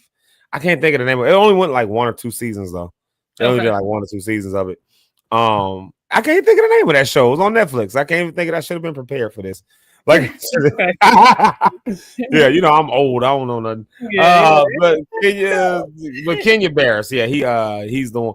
But I mean, when I think of that, like even the line of what he was doing with those shows falls right in line to me with Cosby Show, like with that stuff and those characters, those kids, and that's why I say that's why that's so iconic to us, because we can look and even have that tracking. And again, this is something that's unique in Black culture, because Cosby Show was out at a time when we didn't have Black shows like that. Like it was we had come off of shows like Good Times and all that, and Good Times one of my favorite shows all time. But God dog it, like I mean, it's times I would watch Good Times and I felt depressed when it was done. I was like, I'm so glad my life don't look like that. I can't imagine living in the project. I look like they're having a good time, but I've been in the projects before, and I'm like, there's no way they're having that good of a time in the project. There's just no way. There's just no way. I get it. I ain't never lived in the projects, and people from the projects will probably be like, "Oh, no, the projects was fun," but nigga, I bet you got out of there as soon as you get it. Okay, so don't do me with the projects was great. The project, no, they wasn't. That's why you left. First chance you got. You found a way to make it work. Like that's me talking about Olivet. Was Olivet great? It was cool. I had my friends. Yes, we had a great time. We did that, but I got up out that bad boy and did not turn around. Like I mean, so we all got them circumstances and all that. So when Good Times came out, I was like, I mean, the times I've been inside of people who live in the projects houses, I'm looking around like I do not want to live here. Like and I'm not knocking again. I don't think nobody thinks I'm knocking nobody, but this world today, you got to give disclaimers. But I'm not knocking nobody, but I understand why niggas was trying to get up out of there. Like I understand that. Like I do get that. Yeah, it was a temporary thing in your life, and you moved on to bigger and better. So yeah. And so cool, like anti that.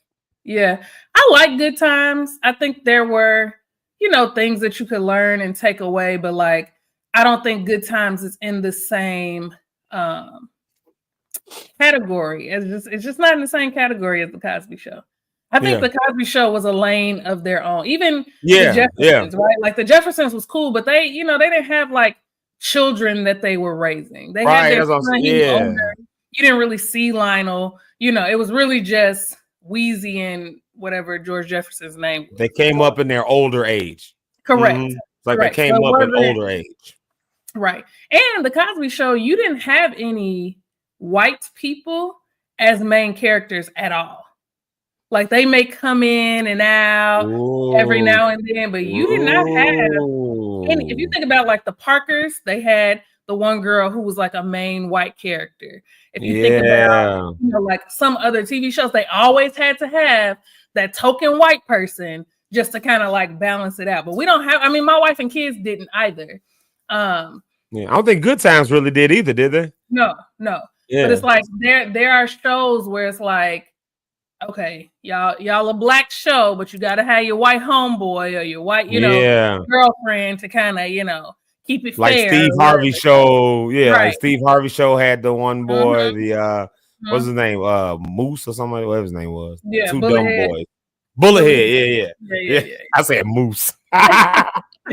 God, I'm bad with names today. Jesus, I'm like, the such and such name. Y'all help me. Oh, yeah, I'm bad Man said Moose. Where did you get Moose? No, it's true though. Like, so it will make sense why Good Times wouldn't have a white character. Right, but they wanted to be in the projects. It was in the projects. Yeah, you would. I mean, it would almost make no sense to see a white person on the show at all. Like, it would always be like, you a token person. Like, unless we just go into like the public aid office or something like that, right? But then on a show like The Jeffersons, it would make sense that they would have white characters on there because the whole thing was him as a black man coming into what should have been a white space with rich white people. So that makes sense. But the Cosby Show, in that same vein, probably should have made that same. You should have seen a few main characters because you got a lawyer, you got a doctor, you got them going to good schools, you got them going to college, but they went anti that every time around. You're right. Yep. Like even when Denise went to college, or not Denise, was it Denise that went to college? It was her. She was the spinoff for for Different World. For Different World, and she went to a black school, like a black school that doesn't even exist. Right, like, they made up a black school. It's not a real place, but they made it up. And you see people today walking around in shirts and hats that say Hillman College. Yeah, it wasn't a real school, but that's how impactful that show was. When I taught, I used to play episodes of A Different World for my students and teach lessons off of that show. Really? Yes, absolutely. Like my kids. Oh wow. So my students can never say that they've never seen A Different World because there was at least 4 to 5 episodes throughout the school year that we will watch, or on days where we didn't have like it was a testing day or something like that, we would watch A Different World. Wow. That's good world. Though. Look at the inspiration you were probably given in that. You know what I mean? There's such an inspiration. Again, I could walk out my classroom and play A Different World and not have to worry about something popping up on the screen that's inappropriate for my kids. Not that I ever left them alone because I would never. I'm a teacher, duh. But if I ever did, they could, and they would love it. They loved it. And then we would like talk about the different, like the episode with the mammy, the episode when Dwayne and Ron went to the football game and the boys called them nigger and all of that. Like, can I say the hard ER on here? Sorry. Too late now, yeah. Looks like you done dropped the F-bomb. Now you worried about the ER. Well, that's true. But yeah, like, so those were like lessons that I could like teach from. You know what I'm saying? So it just, I don't know. It's just a sad day. So. Yeah, I like what she put here. I believe the purpose for Hillman was to get black parents and children to look into attending an HBCU as opposed to other universities. I know that's so of course the conspiracy around Bill Cosby. Now of course we don't went into conspiracy world. You can't black folks can't just die. We got to go all the way around. We got to go to conspiracy theories and everything. This is what black funerals look like. That's why I love us. But y'all know, I think part of the conspiracy was, I think for this very reason right here, like Bill Cosby with Different World, like they said that one of the reasons they came after Bill Cosby was because number one, he was trying to make a bid for NBC. So to put in to be one of the part owners of NBC, which is a corporation, but he wanted to have like a majority stake or something like that, and actually had the means to be able to pull it off and the resources to be able to pull it off. And so they was not going to allow that to happen because, I mean, my God, he had already through the 80s done a number on NBC with this super black stuff, which of course opened doors for things like Fresh Prince and all of that for other black shows to come on. Because ain't no way Uncle Phil should have been rich and Viv, and which was along those same lines, college professor and a lawyer who turned judge and all that, living in Beverly Hills. So right along the same lines. So Bill Cosby opened up a door at NBC that woke them up. And so as woke as NBC is, they also know it. So the conspiracy is that's one of the reasons Bill Cosby came after him. And then, of course, the spinoff with Hillman College, like, no, you can't send them to black schools. You got to send them to our schools. You got to send them to, because they're going to be too woke, if I can use the word that white folks done stole. Like, they're going to be too woke, so, Yeah. So Malcolm Jamal Warner was a part of that awakening of Black America, and like I said, it's so important to Black communities, I think, because we had to have, like you said, we had to have stuff that fit in line with a culture that did not belong to us, a culture that was not the world that we grew up in. Same church, different world. Like same country, different world. Same TV, different world. Same entertainment, different world. Same music, different world. Like different perspectives. And so to see somebody actually put to actually see somebody put that on TV and then put it on TV in an aspirational way, in a way that says all Black people ain't destitute in the projects and in the struggle. Some of us got degrees. Some of us are educated. We got Black schools. We got multiple Black universities. And to showcase that on network TV in the 80s, big freaking deal. Like I'm just nowhere around that. Big freaking deal. So yeah. Oh my goodness. Oh, we've cried. We've we gotta, you know me and you will get on this YouTube and share the shit. We probably move on. You gotta play the right music. If you play that song, you go mess it up. So I'm glad this right here. So this right here.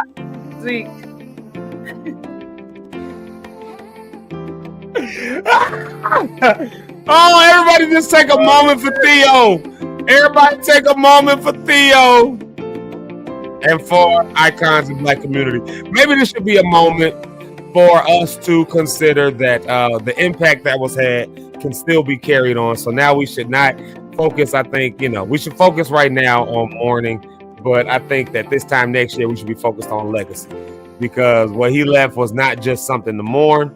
He left us with something to create legacy from, and that is why he is so well beloved. And that is why we mourn him as the Black community. So anybody that don't understand that, I'm gonna challenge you that you probably don't have real Black friends. Like I'm just gonna highlight. You're not supposed to be like, I got Black friends. I got that. If you don't understand why we mourn Theo's death, then I'm gonna challenge you. You ain't got no Black friends. Or you don't have real Black friends, or you got Black friends who was too busy trying to have white friends. So if you don't understand why Malcolm Jamal Warner is being mourned on this for the next week, you're just gonna have to deal with Black folks more than Malcolm Jamal Warner. Y'all just gonna have to deal with that because it was real to us. That was, like Roger said, our cousin. We need a music break. Yes, please. Let's take a music break. Roger, we're gonna come back. I want to dig into this. I want some of your perspective and your view on some of that soapbox spiel I was doing earlier. I think I'm just gonna call it that now, soapbox spiel. I think that's gonna be my new name for it. But yeah. I love your perspective and opinion on that. But we're gonna play a couple songs. We're gonna come right back with my girl, Rhonda on the Rock. We're gonna have a good time. All right, y'all. Y'all get you some coffee. We'll be right back.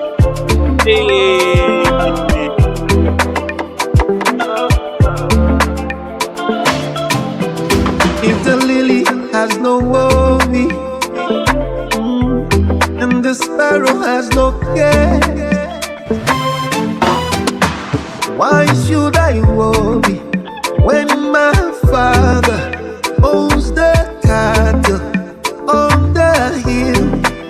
Why should I worry when my Father owns the silver and the gold? So I'm casting my cares on you, casting my cares on you, casting my cares on you, casting my cares, oh, casting my cares on you, casting my cares on you, casting my cares on you, casting my cares, oh. Papa, shower your blessings, yeah. Shower your blessings, yeah. Adumbra, shower your blessings, shower your blessings, Papa, shower your blessings, yeah. Shower your blessings, bountiful blessings, bountiful blessings, they come my way. Papa, shower your blessings, yeah. Shower your blessings, yeah. Adumbra, shower your blessings, shower your blessings, yeah. Papa, shower me your blessings, shower your blessings, yeah. Bountiful blessings, they come my way. So I will be anxious for nothing, supplicate for everything.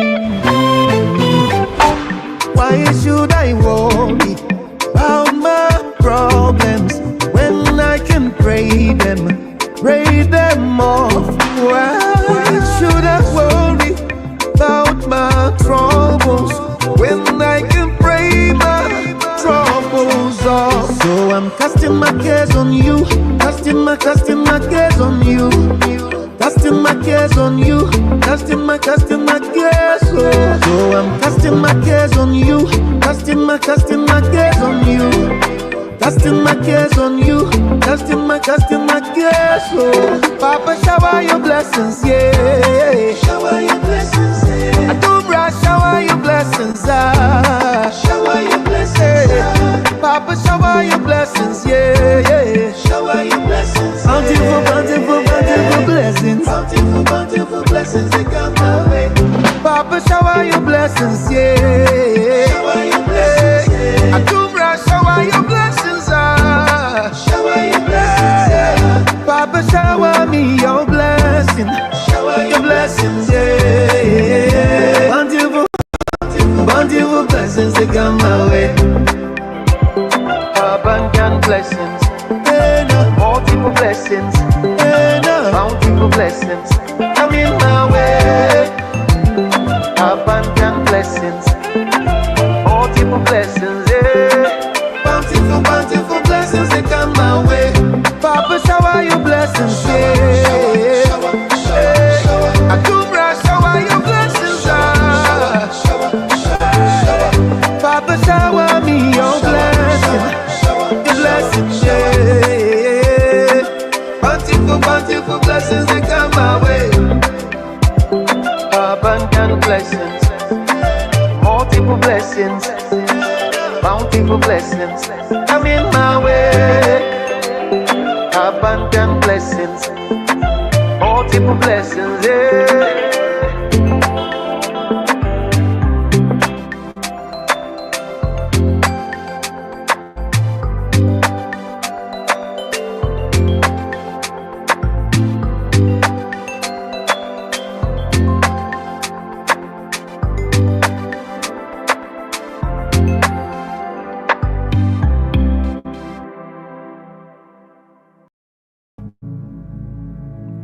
Let's keep the West African vibes going.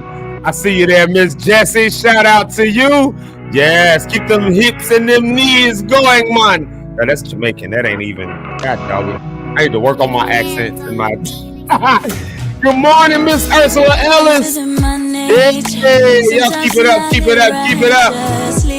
If you haven't said good morning, go ahead and say it to us. We want to know you're here. Hey. I have to go astray. Forever want your eyes on me. Mwari, inindo funga kuti, natata papi. It's all me, I know. The evidence all around me. You are here, I know. So stay with me. Oh, Papa God, won't you stay with me? Yeah. From my nanny, stay with me. Say you'll be there. Stay with me, Papa. Oh, no, I ain't perfect. Obstacles will test my faith. Inhibiting purpose.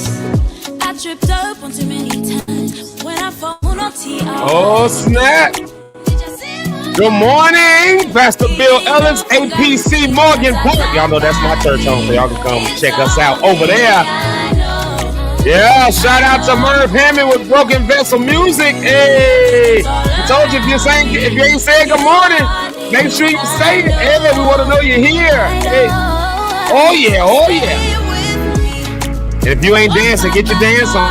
Won't you stay with me? Yeah. From my nanny, stay with me. Say you'll be there. Stay with me, Papa.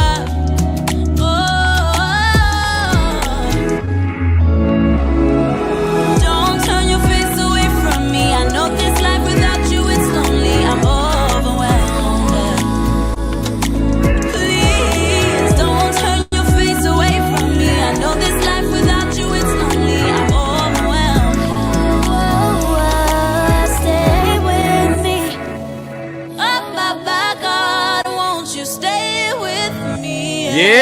Ursula, go ahead and dance. Yay! I see you dancing in the comments. Say you'll be there. Stay with me, Baba. So stay with me. Oh, Papa God, won't you stay with me? Yeah. From my nanny. Stay with me. Say you'll be there. Stay with me, Baba. Oh, Hey, and we back. Hey, listen, if you haven't already done so, y'all can do me a favor, and y'all see all that stuff that's over there. Y'all see that, the YouTube and the Facebook and all that stuff. If you haven't already done so, do me a favor and go ahead and like, subscribe, follow, do all that kind of good stuff. We get Rhonda back on the stage right here. Yay! Rhonda has an announcement. I'm trying to get the thing loaded up. I don't know where it went though. That's the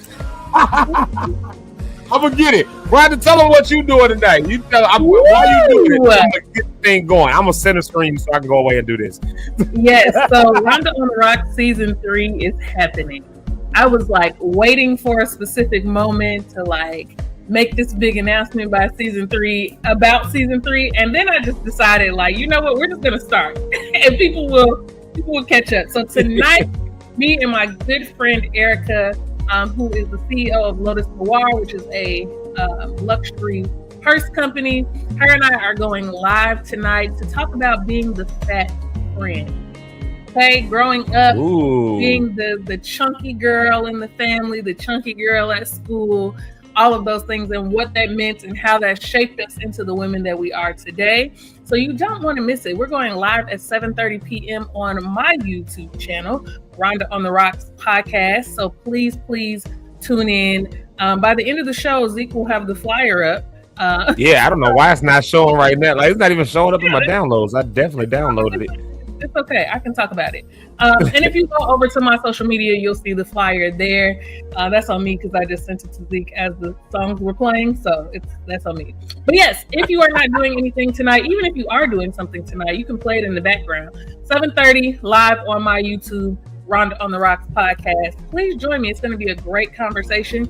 If you've ever been the fat friend, or if you've ever had fat friends, this is for you.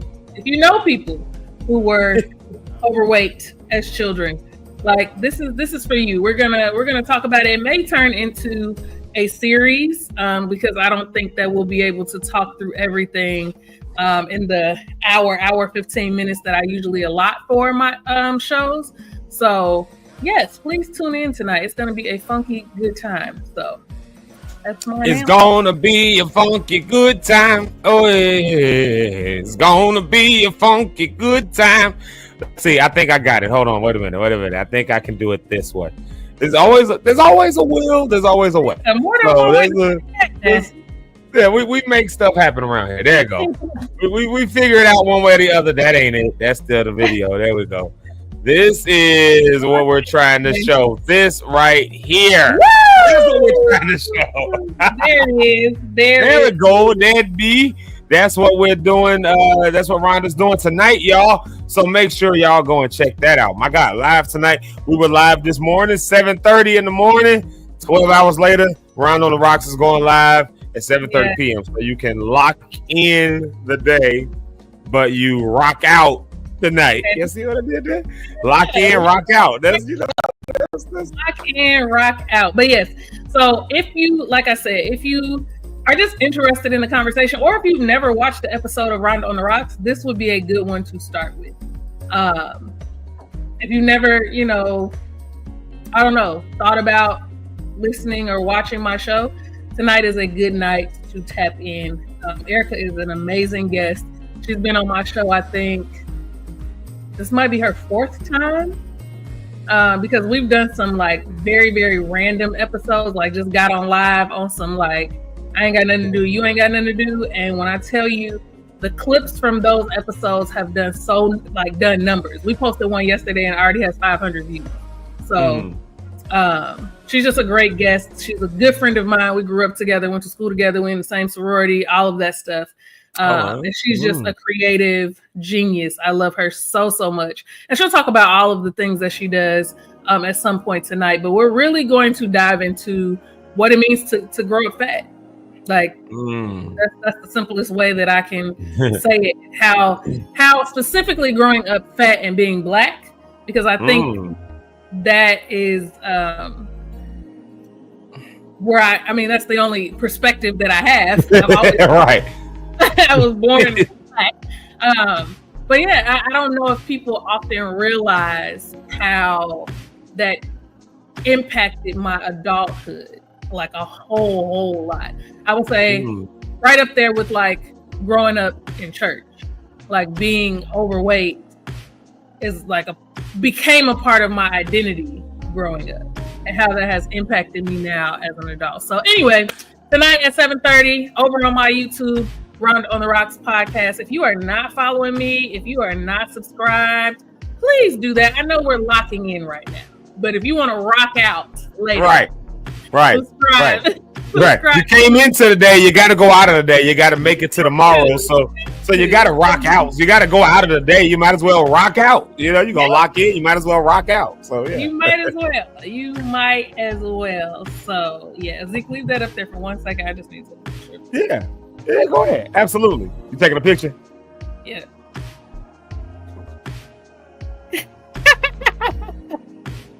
So yes, I'm excited to have everyone tonight. Let's run the numbers up and have a good time and have a good conversation. I will see y'all there. Hey, so y'all definitely check that out, Rhonda on the Rocks. I told y'all new episodes was coming. She told y'all this. There was coming new episodes, and here they are. They done hit us. So Rhonda on the Rocks, and y'all know you got a lot to talk about, because especially on that topic, because now you done. If you ain't able, put it on the table, and that. So like, there's you adding new equations to the story. I see Pastor Bill, and he said I was a husky kid. He grew up a husky kid, so it's interesting. I'm not going to give too much away, obviously, because I have so many talking points for tonight. But the anxiety that you have sometimes about going to family functions, because that is going to be. You can't, you're not going to be able to just go to the family function, get your plate of food, and eat it without someone policing you. Girl, you know you don't need to be eating that. Wow. You, how many pops have you had? One. Like, how many pops have you had? Like, or who made your plate? I did. Like, I'm hungry. We haven't eaten all day because we knew we were coming here. Like. So it's just like stuff like that just really, like, even as you get older, going into places and being heavy and eating, like you feel like people are watching you.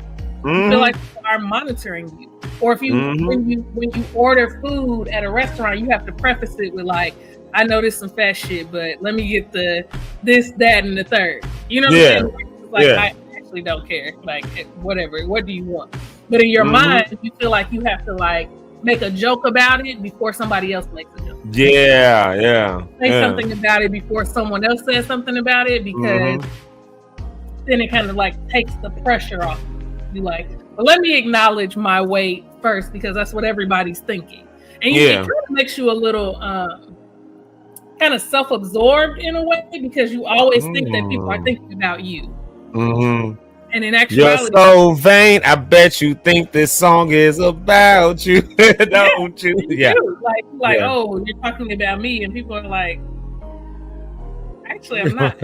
The number of people who are thinking about you and your weight is so small, but because they're so loud about it, it seems like it's everybody. So, anyway, we'll dive into more of that later on. You know what's crazy about that? Is the like, as you're talking, I'm sitting here and I'm thinking to myself, so I've never been a big guy. I've never been, even when I tried to lift weights. I was just talking about this with my guy Marvin yesterday. I was like, man, your big old arms, boy, you look like you lift baby cribs for working out. Like, you just out here just be, I'm like, I be trying to work out, I be trying to get bigger, and I've just been skinny all my life, just skinny, can't put on weight. But so I don't have the perspective of what it is to be a big guy, or a husky kid, or a fat kid, or whatever you want to call it. Like, I ain't got no perspective of that. But what's crazy is, on the opposite end of the spectrum, we are more alike. Everybody's more alike than we like to even realize. Because I think about the skinny jokes that used to always happen. You know what I mean? And that's the like anybody that grew up skinny. You probably grew up with some of it. And if you hearing Rhonda talk about growing up this is why it's good to go and listen to the Rhonda on the Rocks podcast live tonight. Because some of them same stories, you might realize that you may not insert the way fat kid growing up, but you may resonate with you on something else. For me, it was the skinny jokes all the time. You know, like especially when you know how it is when like for girls when y'all start getting your, a little chest and butt and stuff. And if you the late bloomer, everybody like talking about you. When you the skinny kid, boys start working out and they start getting buff and they start playing sports and they start hitting and you the little skinny kid and it's kind of like, you know what I'm saying? It's kind of like, oh, what you gonna do? What you lanky? You talk? It's like, nah, nigga, I look good. Like don't be.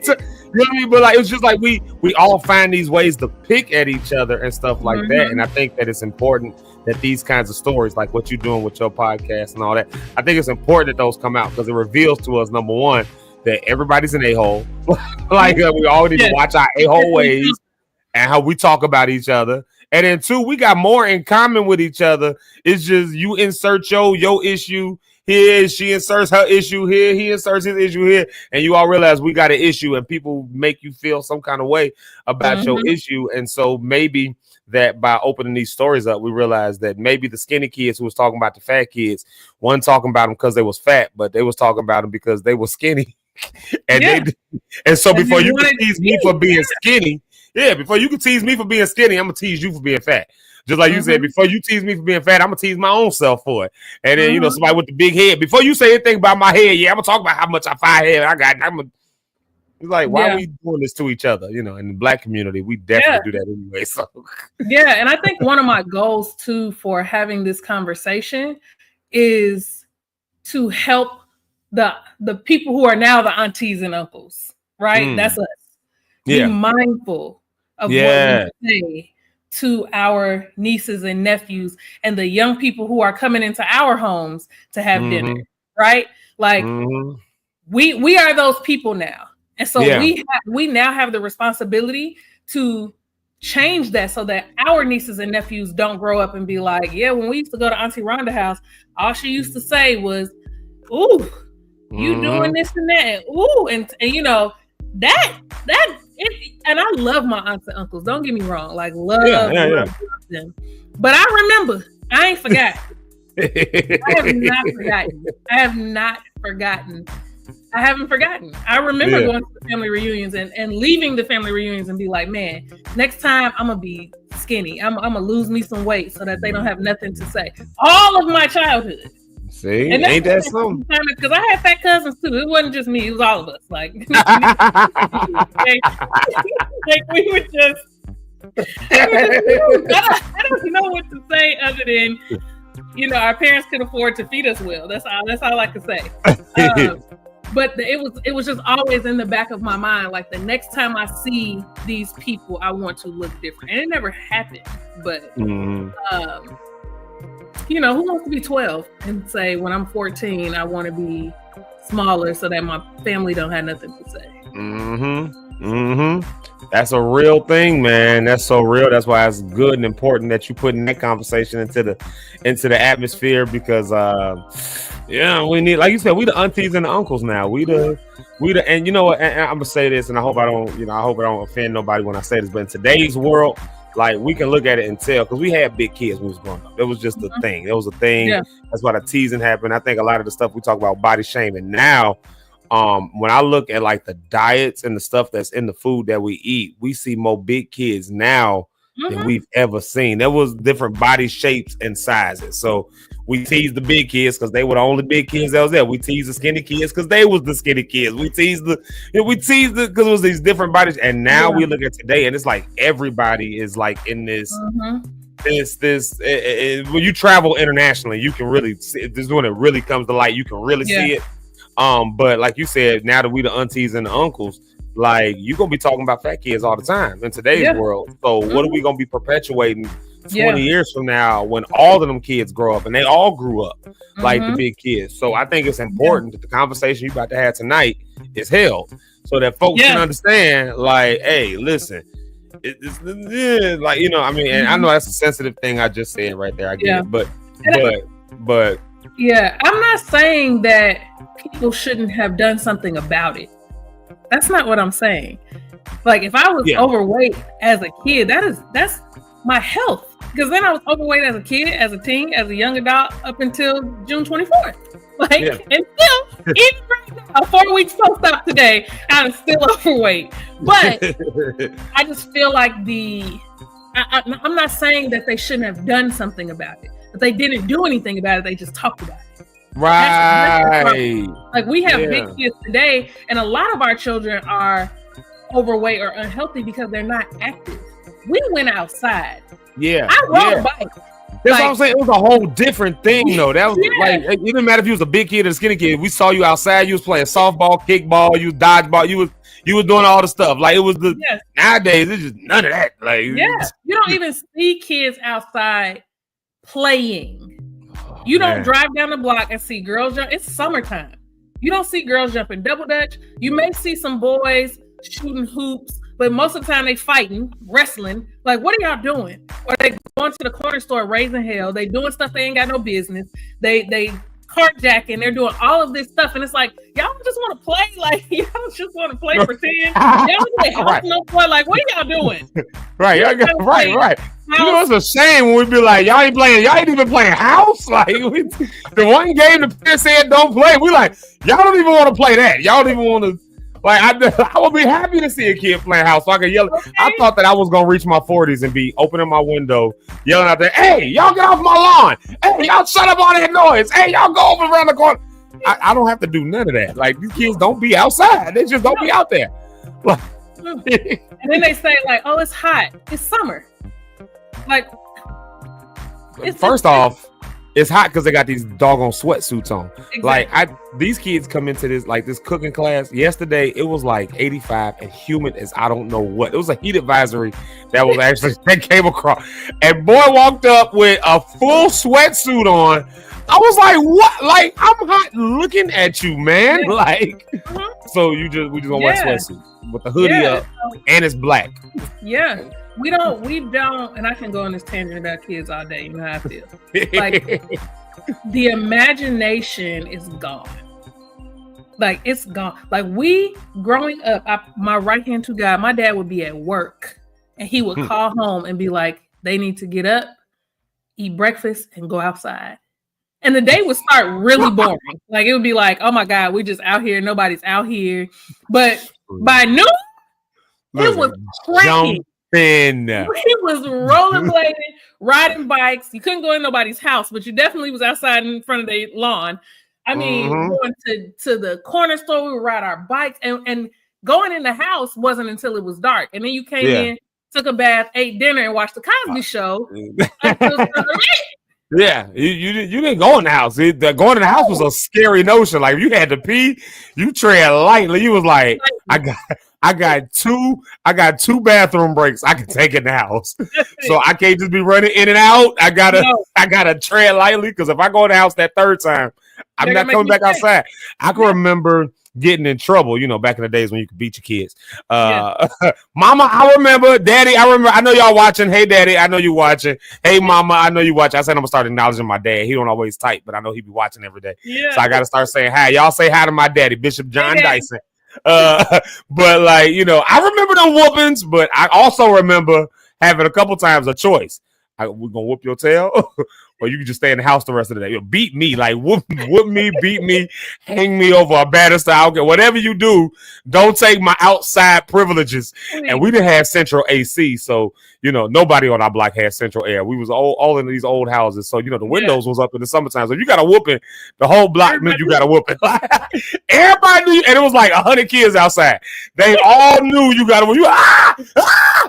And you come outside with they were like, Dad, you just got yourself whooped, did you? You'll be like, yeah, I did, but I'm outside though. Like, right. It's like, okay, let's not focus on what just happened inside the house. I'm outside. Right. I'm outside now. I'm outside now. It's above me now. Like this, because I had a choice. You can get a whooping, or you can stay in the house all day. I don't care what you do. Beat me, throw me over a hot fire, but do not take my outside privileges, because they about to get a game of kickball going, and I got to defend my title. Like, it's like, do kids still get bikes for Christmas? Like, remember you, like, I The don't greatest see that thing anymore. Oh my God. Like, do Walmart even still have bikes? I don't know. Like, They do, kids but that- it's not as big a kids section are as it used to be. buying them, like, I Mm. don't know. We just spent a substantial amount of time outside. And granted, we did live in neighborhoods that were safer. We didn't really have to worry about nobody kidnapping us because Yeah. everybody kind of knew, you know. There was also too many kids to kidnap. I mean, like in our block, Yeah. for instance, if somebody would have came through and kidnapped somebody, you'd have had like 60 kids. Like, I mean, like, and it was some adults that was sitting outside on the porch. So it would have been almost doggone impossible, at least in our neighborhood, because obviously kids was getting snatched up back then, For like sure. in white vans and stuff. But like for my neighborhood personally, it would have been just shy of impossible to kidnap somebody. You would have had to come at a very specific time of the day, like you said, the first kid outside, you know. Right. But that first basketball we heard bounce, it was like, no, time to go outside. You ain't brushed your teeth yet. Your mama had to tell you, like, boy, if you don't get here and brush your teeth, if you don't do it, because I heard a basketball play. I got to get outside. Steven and Damon, they outside. They about to start playing ball. And if I miss them, I have to walk to the park by myself. So I got to go. Yes, I actually went to a baby shower Sunday, and it was of my childhood friend who used to live across the street. Her name is Candace. She used to live across the street, and Candace is so funny. I was in 5th grade when Candace moved across the street, and we would go. We rode the same bus, so we would be at the bus stop together. And I'll never forget, she loved Genuine, like loved Genuine. And so my first introduction to Genuine was on her Walkman CD player, baby. She was playing Pony, and I was like, yes! Because, you know, of course, all I heard was gospel music. And she was like, right. You listen to Genuine, Candace? I don't know. I think they had moved from the city, maybe. No, they moved from University City kids. Them city kids? Oh, the University Park. That's different. From the city to UP to Creek. And so she was like, you don't know who Genuine is? I'm like, no, but teach me. Like, please. And then, do you remember when you used to bring like sugar? So I just popped Rich on the stage. I figured you back there just waiting. I just had to pop waiting so patiently. Right, I know. I was like, we done got a tangent. Let me just let him come on stage. Do you remember when people used to mix Kool-Aid and sugar? Yes. Together, eat it like that. So Candace used to bring the Kool-Aid, and I would bring the sugar on the school bus, and we would mix it together, bring 2 plastic bags, and we would have our Kool-Aid and sugar for the day. So one time, I don't even remember how this happened, but somehow the sugar like wasted all over the school bus. And like we had the same school bus driver for like 3 consecutive years. Yeah. So she knew us, and she was so pissed. But we were more pissed because it's like, now we ain't got our Kool-Aid and sugar for the day. Like, that's how I grew up fat. You see what I'm saying?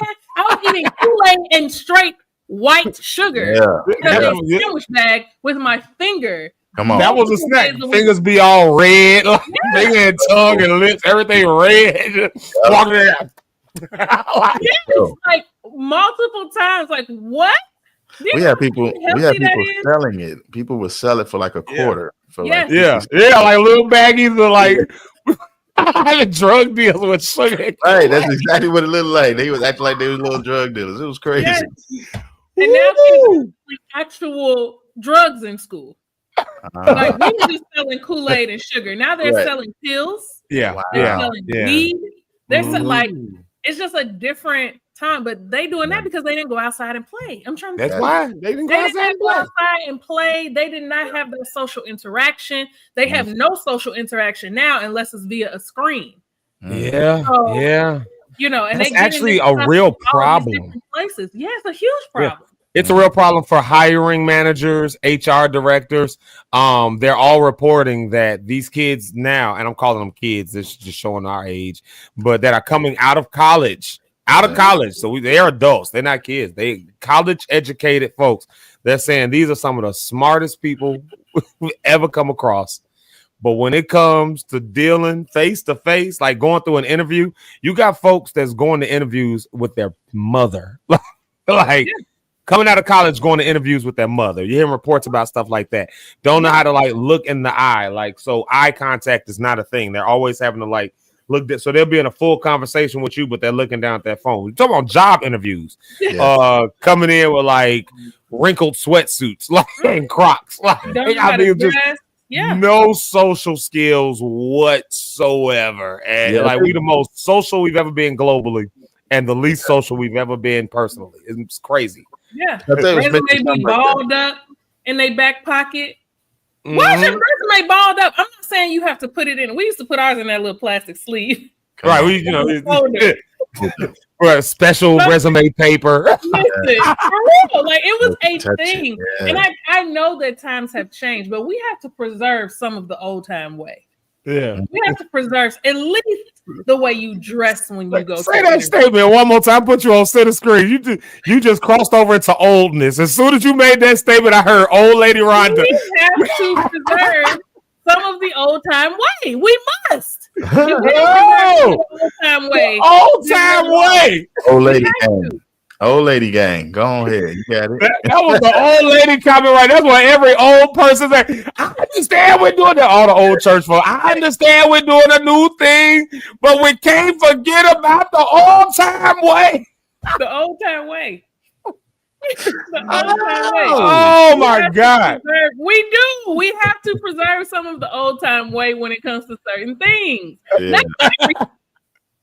Like, but some of, like, come on, we cannot go to a job interview in a Nike Tech sweatsuit. Yeah. And I'm not saying that you have to be in a 3-piece suit because you look right foolish in that. That is also a new thing. Yeah. With a collared shirt. Like, I don't wear, if I haven't been on a job interview in almost 12 years. Man, but if I was to go on, that's a blessing. Hallelujah. Yeah. I haven't had to look for work. Glory to God. In a long time. But if I went to a job interview, depending on what it is, I'm probably not going to wear like a suit. Mm-hmm. Probably not. Like on Step Brothers. Like on Step Brothers. The movie Step Brothers, when they went to that job interview. That was the greatest job interview of all time. For the custodian job. They went in tuxedos. Yes. You can learn so much from that. Like, did the interview together. That's where you're trying to go. That is ridiculous. But I may wear a skirt depending on how I feel. But likely I'm gonna wear some black slacks and a nice top, and that's it. Call it a day. You know what I'm saying? I'm call it a day. But I'm not gonna go in this dress from Target that I have on right now. That's probably too short. I'm not gonna do that. Should you wear ties to interviews now? Like, I'm curious. I don't think that's necessary. I feel like wear a collared shirt. You can wear a polo shirt. Okay. It doesn't even have to be like a button down, but just be clean. Some people don't even go to interviews and be clean. Their clothes don't even be washed. Like, that should go without being said. Ooh, some people come to the job without being clean. Hello, somebody. Come on this job site. Just on the job. Freelance job sites. Yeah. They show up to work and they've been in the tub, and I can't understand it. In like a week, at least like that way. Like 24 hours. But man, it'd be tough. Like, you must your entire body, your hair. Hair is important. Everything must be washed. Get in that tub. Yeah. If for nothing else, because you're going around people. Now, if you want to do that at home by yourself and sit in your own field, fine. But when you're going outside the house, you got to put a little cap full of bleach. That's the old time way. Put a little cap full of bleach in your water. Wait, what? Mm-hmm. I've never done that, but old lady gang. I know some people who should have. They put a cap full of bleach in their water. Yep. Yeah. A cap full of bleach? Rich, did you do a cap full of bleach? Yep. Just stay there. People don't take baths no more. It's okay to take baths. People don't take baths no more. It's okay. I had a bath in so long. I don't know the last time I sat in my butt on a tub. Like I do outside of a hot tub. A bath? Yes. In my next house, I want a garden tub. Like I want a jacuzzi in my next house. Man, I had a bath about a month ago. Changed my life. Oh my God. Been so long since I had one, probably over a year. But man, it was a great bath about a month ago. Woo! Especially like on vacation, big baths too. Amazing feeling. It's something about sitting in a bathtub, stewing in your own. But you're married now, Zeke. That's true. It means a lot more when you take that bath. You still got to take a shower before you take a bath. That's all But I'm saying. after I don't the mind bath, sitting in the water. It's I just take a shower after the bath. oh no, I got to take a shower before the bath. I need you do a shower before, and then you get yeah. in. I be outside too much. If I gotta look down and I see some dirt going around the thing, I'm embarrassed now. I don't know if this came from me or you. And I want to put my hands in. I got plans to put my hands in places I never seen. Wife, you know what I mean. But that ring around the tub, I don't know who that came from, and I don't want to put my hands there no more. So just take a shower. That's all I'm saying. I don't mind doing that. Like I'll sit in the hot tub, I do that. But I do cleaning in the shower, in the bathtub. Like when we was growing up, the house on Harrison in Kankakee was an old house that didn't have a shower.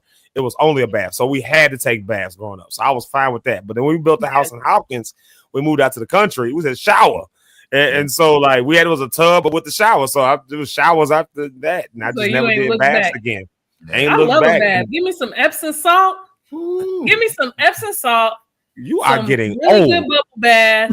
Give me my iPad. Give me a glass of wine. What? Don't talk to me. I'll see y'all in an hour and a half. Really? Yes, you have to like keep setting the water? Yes, I will let a Reheating little the water. bit out and put it on hell. Yeah, I want my water smoking. I remember all of that. Yeah, no. Okay? Like a smoked turkey neck in this tub. Like I'm going to boil it. A good bath can go a long way. A good bath. Rita said you gotta take a shower after the bath. Why you take it after the bath? I don't. Why you don't want to take a shower before the bath? Like just getting all the residue out with the water. Just bring yeah, showering down on me. That's all. Just get all the rest of the residue out of the way. But if you're already clean, then the residue is good residue. You can put some oils in there. Like your mama said they used to use that Lysol, that stinky brown Lysol to take a bath in. I don't know nothing about that. No. You was raised in the old time way, Rhonda. That's why you was just born an old lady. My dad was old. My mom wasn't old, but my dad was old. So yes, he used to put a little bit of that nasty stinking Lysol in his bathwater. Lord, y'all can take some notes. Take some notes, people of God. Yeah. Have y'all ever? And I gotta say, shout out to Jeremy Sanders. He's here. What up, yeah, Pastor Sanders. And Rita, of course, who I just put on the screen. She did an excellent job at the live recording the other day, talking about taking a shower after the bath. But have y'all ever used that Castile soap? Have y'all ever used that peppermint Castile soap? Have y'all ever? You've never used that? That's an old time way. And trust me, Doc, just okay. It will change your life either for the better or for the worse if you're not careful. Keep it away from your eyes. Just trust me when I say keep it away from your eyes, away from your nose and mouth. Unless you really want to clean your sinuses in your nose, it might be under your nose a little bit. What's it called again? Castile soap. Castile, Dr. Bronner's. Yeah, Dr. Bronner's Castile soap. That peppermint one. It comes in a big thing like this, and if you use more than this amount, you're gonna feel it for the rest of the week. You keep it away from your parts and your parts. That's all I do. Not wash your butt with it. That's all I'm saying. Just do. If you ever made that mistake, especially if you just got off the toilet and you're taking a shower, you wiping. You're a little raw back there after you wiping your butt. So you use some of that stuff. That is like rubbing alcohol on an open wound. Like it is, and it doesn't stop for like hours. Like yeah. So if you have any friends that are funky, here's a few suggestions.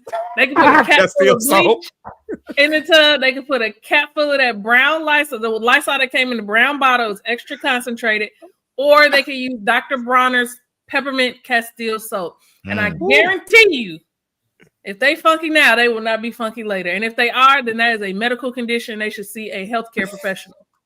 This is not a paid advertisement. This is us just talking about real life. Just want to let you guys know, here at Zeke Live in the morning, we want you to be fresh and clean. So fresh and so clean. So fresh and so clean. Yeah, my feet used to sweat really bad. So I would soak my feet in mouthwash. Really?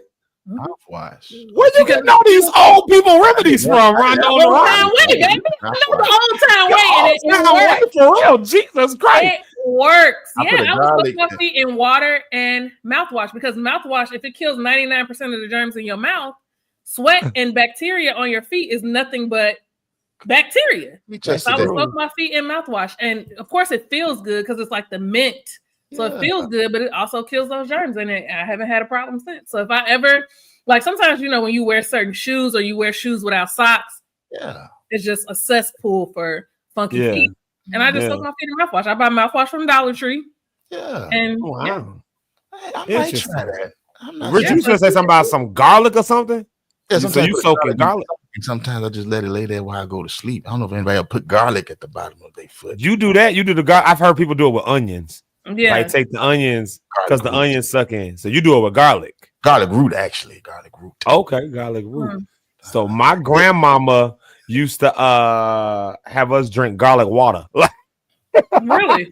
Yeah, like a couple tablespoons of garlic water. Like the garlic. I use liquid garlic every day. I got liquid garlic that I take every day. Well, it's the same concept, yeah. Yeah, like the garlic drops and all that. It's what? What does it natural immune system booster. Keep your blood pressure down and keeps your blood regulated. All that kind. Garlic do a lot of stuff. So people take garlic pills. They just make you stink. They do stink. That's what I was gonna say. You be a little smell like a. But you will be if there's ever a vampire attack, you will be okay. Like you will be fine when the vampires rise. Like blood sucking people around here. You better watch it, huh? Come on, there are some blood sucking people, huh? There's an enemy in your camp. But if you got that garlic and then that peppermint soap afterwards, well, you ain't got to worry about nobody being in your camp. That's what you got to take too much garlic. You ain't gonna have no enemies in your camp. You ain't gonna have no friends in your camp either. You stink. You clean, but you stink. Hey, that's something to be clean and still stink. That is, like you said, that's something. That's a condition. So let me ask you guys a question. And then Rita did make a really funny comment, Zeke, that I think you missed. I'll start for you. Yeah. Oh, bet. I see it. It was yes, that's good. Oh, we were talking about kids playing outside. Yeah, everybody was there but me. R. Kelly did a music video for those who are listening and not watching. R. Kelly did a music video around the corner from Rita's house, and she got in trouble, so she couldn't go to the video. She was so mad because she was mad at her mama because everybody was there but her. Yeah, I told you, you can do anything to me, just don't take my outside privileges. Yeah. Your mama probably saved you if it was an R. Kelly music video, Rita. Right? So we might not even know, Rita. We might that you weren't there. You're the discernment. My God. Yes. So let me ask you guys a question. Have you Shout out to Eric. Hey, Eric. What up? Have you ever been in a position where you've had a funky friend and you've had to have that conversation with them? And if you haven't, what would you do what would you say if you had to? Should we get on center screen or should you? Oh, Jesus. Doc, I'm going to let you take this one, Doc. Eric, what's up, E? If Eric was here, he would also have.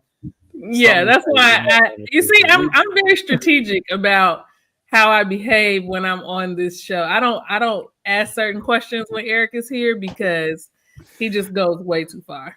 You see how he asking any comments about he has names? Go ahead. Which one of y'all? I got a few names. Yeah. I had to have some conversations. And mainly because, I was a big guy, so at times I get a chance to see with other big guys and we kind of smell at times. There's different smells that come from different places when you don't take care of your body correctly. And so there's some people that did not understand that. And here's what I understood too with some men, right? And I'll get to my conversation I had to have because yes, I had to have it. Mm-hmm. Some men was like, yo, they don't wipe themselves after they do number 2. Now that's wild to me. That is the wildest thing because they've been told it's very not gay. Okay, there we go. Yeah, I'll say it for you.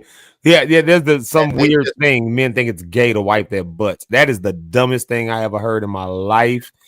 You are clearly scared that if you scared of wiping your butt because you scared that you gay, like then you got other mental issues. You're probably gay.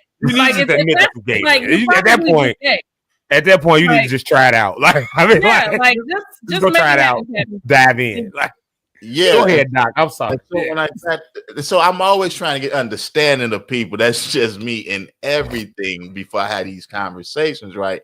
And so when some of those things are coming up in the comment, I'm like, wow, I don't know how to really differentiate that. But having it was, hey, for me, it was some people that let's see here, that was hurting them and progressing and being better and what could be better for them in some cases. So I had a gentleman that I went to class with, and he just didn't smell right consistently.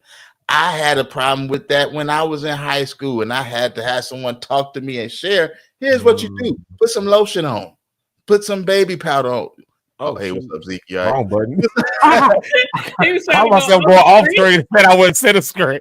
Imagine if I would have just did that and ran away like. Right. I was like, it sounds good. You just got when I looked up. I'm trying to do this. Y'all go ahead. I'm here. It all starts just from the basic. You know, hey, bro, have you ever had someone tell you about this? I try to relate. Hey, I had some issues when I was growing up.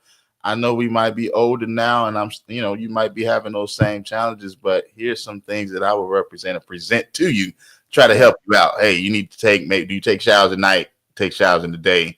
Do you brush your teeth? You know what I mean? Different things like that you never really thought you'll have. But there are so many men that grew up with not natural fathers or father figures that even showed them how to do that. As long as I got this money, I'll be all right. As long as I ain't got to take care of all that. As long as I got some type of health and all that. So my conversations for them was just like, yo, you got to get it together or your future may be not as bright as you think. This could be a stumbling block for you. So those are things I kind of do to talk to people that had.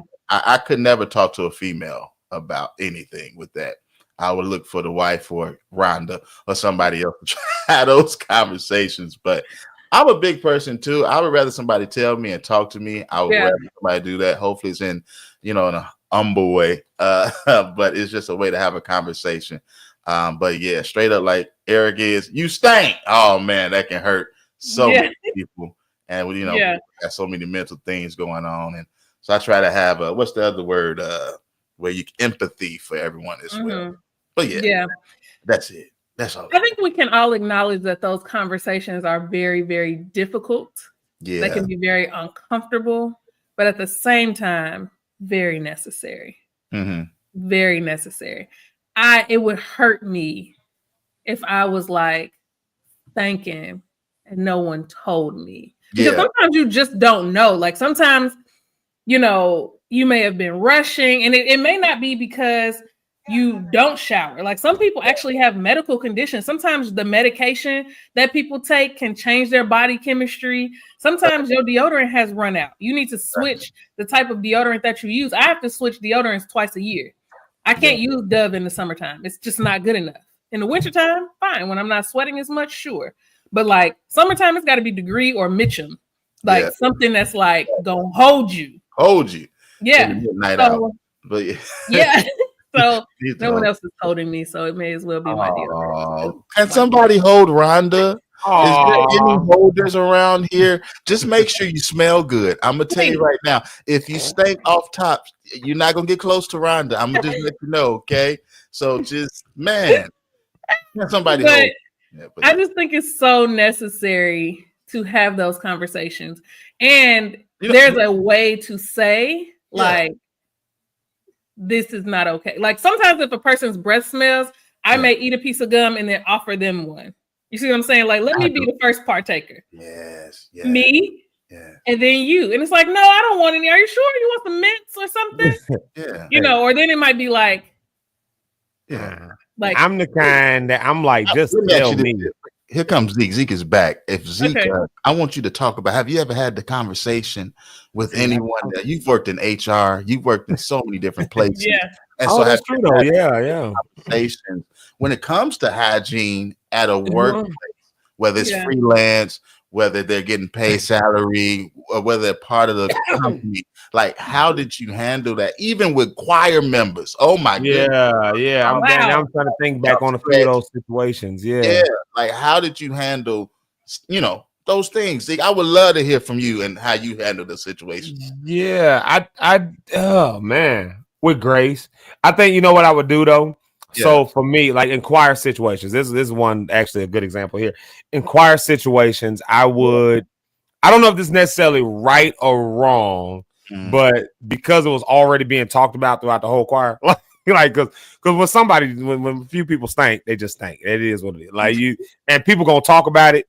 So it becomes like an elephant in the room. Now me, because I'm kind of more in front of everybody, I'm not necessarily right in the midst of what's happening. So I don't necessarily know somebody stink. You know what I mean? Because I'm kind of off in my own world. The same church, different world. You know what I'm saying? Like so I'm off in my own world. But then when it starts coming up and you start hearing it because people be trying to keep that stuff away from me. You know what I mean? But start hearing it. So I might address it publicly first. Be like, hey, everybody. Remember that we are all in close proximity, and it'll be around all kind of stuff, like not just hygiene, but even like you said, with breath. I mean, y'all singing right up in each other's faces. Yeah. Like, just if you know you just ate the side of onion rings, bring a breath mint with you. Drink some water, brush your teeth. You right in people's faces, sing and do that. If you know you sweat hard and we are a very active group. Like we are not like just to sit back and do this. You gonna sweat, and if so I would address it from even a more multi perspective. You be careful what you eat because what you eat is gonna smell a certain way when you sweat it back out. So be careful of that before a show. Like it's more than just the health thing. It's also the fact that you got to be right up amongst these people. So I would address that. And then there were a few times where we had to like maybe pull somebody to the side. But I didn't always have to necessarily do that because my mind was always on other stuff. So other people would maybe do it for me. In the HR world, though, I do remember one time. I can only remember one time I ever had to address that with somebody, and it was really more so the manager that was addressing it. I was just there as the HR person to make sure everything went all right, if that makes sense. You know what I mean? But I think it was handled with grace because when you work at and this is at a factory, so you got to be really on something if you at a factory. And Muggs is like, hey, but we got to do something about this hygiene, man. You know what I mean? Like that's and of course the managers at a factory are not the most emotionally aware people. Like, look, man, you got to get that. And they cuss, they drop F-bombs like sailors. When you smell like da da da, like y'all see all the stuff Eric is saying. Yeah, I see. You see all the stuff Eric is saying. Y'all see all that. Imagine the managers at a plant doing that, which is why they need the HR to be in the room. Yeah, I get it. Man, because they just gonna tell you straight up. They've already been saying it outside. Right. Now they're elevated to the next level. Like where it's like having to write somebody up for stinking. That's just that's wild. First time I had to do that, it's just wild. Like it's in your file now. I don't know how Eric can do that with he can do that with a stranger and just say it and tell them about themselves. I'm so relationship. Like if someone was really smelling bad, I probably wouldn't be the one to talk to them unless I had some type of relationship with them. Yeah. So that's another person. Yeah, and I don't think that hurting people's feelings is the right way to go. I feel like you can be direct and get your point across and say whatever it is that you need to say, but you have to remember the humanity in people. And honestly, you don't know why it may not be because they didn't bathe. Right, you know and that's the thing. We had a girl with medical conditions. Or the medication that they take. I was just gonna say medicines with one girl. Yeah, they may have a bad tooth in their mouth that they can't get extracted because they can't afford to. Like all of those things. And so you go in, you stink, and they like, yeah, I actually have cancer as well. So now I'm funky. Now I'm terminally ill. Like you have to use grace. I'm not saying you don't have to address it and you should not address it. If you are led to address it and it really is impacting the day-to-day, or like Rich said, it is a stumbling block for where they could be in the future, then I think you should address it. And you may not always be the one, right? Yeah. Relationships matter when you have those types of conversations. And I've definitely gone to friends of friends and been like, hey, I know that's your girl. I feel like it would come across better from you. And then I'll inquire, like, is everything okay? Like, do they need something? And I've gone to Bath and Body Works and bought little like kits for all of my friends and just made sure that person got one. You know what I'm saying? Like, there are ways to do things and we have to use grace. Yes, it is the same church, but it is a different world. It's the same issue, but the way that we handle it has to be different. And it's not a blanket way to tell people that their body odor is offensive, right? We have to use grace with people. But that's where relationship comes. Like Rick said, that's where the relationship comes, because now you know this. Like you said, like if you got a relationship with somebody and they feel comfortable enough to tell you that they got a tooth that they can't afford to get extracted, that's an embarrassing situation. I got a rotten tooth in the back of my mouth. I can't afford to get it extracted. I'm in this situation. It hurt like hell already. Like I'm already in pain. I'm already dealing with all of that. And now on top of that, I know my breath stank. It don't matter how many mints I'm eating. It don't matter how much mouthwash I'm using. This is an issue that's internal. Is going to happen. So it's already embarrassing. They already probably don't want to come out because they know that's going on. And then for them to open up to you and be able to tell you that means you have some level of relationship with them, which means you probably handled that with some care, using that as an example. But imagine being in a space where you don't know anybody. You don't really, and you coming in with that. Like, how do you address that when you don't necessarily have the relationship, but maybe you're trying to build a relationship? It's like, look, we can't build no further with this issue. We gotta handle this. Like, you know what I mean? And that's where that grace comes in, even before you know the person. It's just a matter of grace at the end of the day. Like you said, and this really is crazy because this is really right on topic with what I was talking about. Same church, different world. This is really right on topic. It may not be specifically about church, but that's why I say these things are so multi. You can cross these topics and themes all the way across all spectrums of life. How do you how do you take the perspective that you have, which is, well, I washed my butt today and I wipe my butt. I don't think it's gay to wipe my butt. I take a shower and I brushed my teeth and I did. So you now just assume that because somebody didn't get the same results you got, that they must not have did the same thing you did. And it's like, well, they took 2 showers today. They brushed their teeth just a few minutes ago. But they got something else going on. But you don't know that if you don't have enough emotional intelligence to get out of your own thinking and try to understand where somebody else is coming from, so that you can address the issue at hand. And so the times that I've had to deal with it, it was somebody I knew, some level of a relationship was already there, and some level of grace had to be had. And then there was other times where I just didn't address it at all. That's the honest God, y'all. I just didn't address it because it was just like, in this moment, it don't need to be addressed. Maybe it was just a one-off thing or something. Like, it's just, it don't need to be addressed. Now we get to the third time, it is a consistent behavior. We talking. Yeah, you got 3 dimes. You got 3 days. That. At 3, we still there. Hey, Doc, listen, let's have a conversation, man. Going on. I think it's a good idea to, I like what you said, Zeke, when you said like you address the entire room, right? So that, because some people, it may not be you today, but it may be you tomorrow. Come on. Exactly. And that's exactly another perspective I come from. Because again, like I said, like I'm taking that to my own groups. So when I direct the LXW, when I take New X, we are a high energy, high activity situation. You're going to sweat in rehearsal. If you ain't sweating in rehearsal, I'm looking at you funny and I'm going, why you being lazy in my rehearsal? Why you being lazy with my stage? Like you need to be working this out. Like this is what we practice for, which means you might stink by the time you leave. So why you talking about such and such a person? How you know somebody ain't talking about you right now?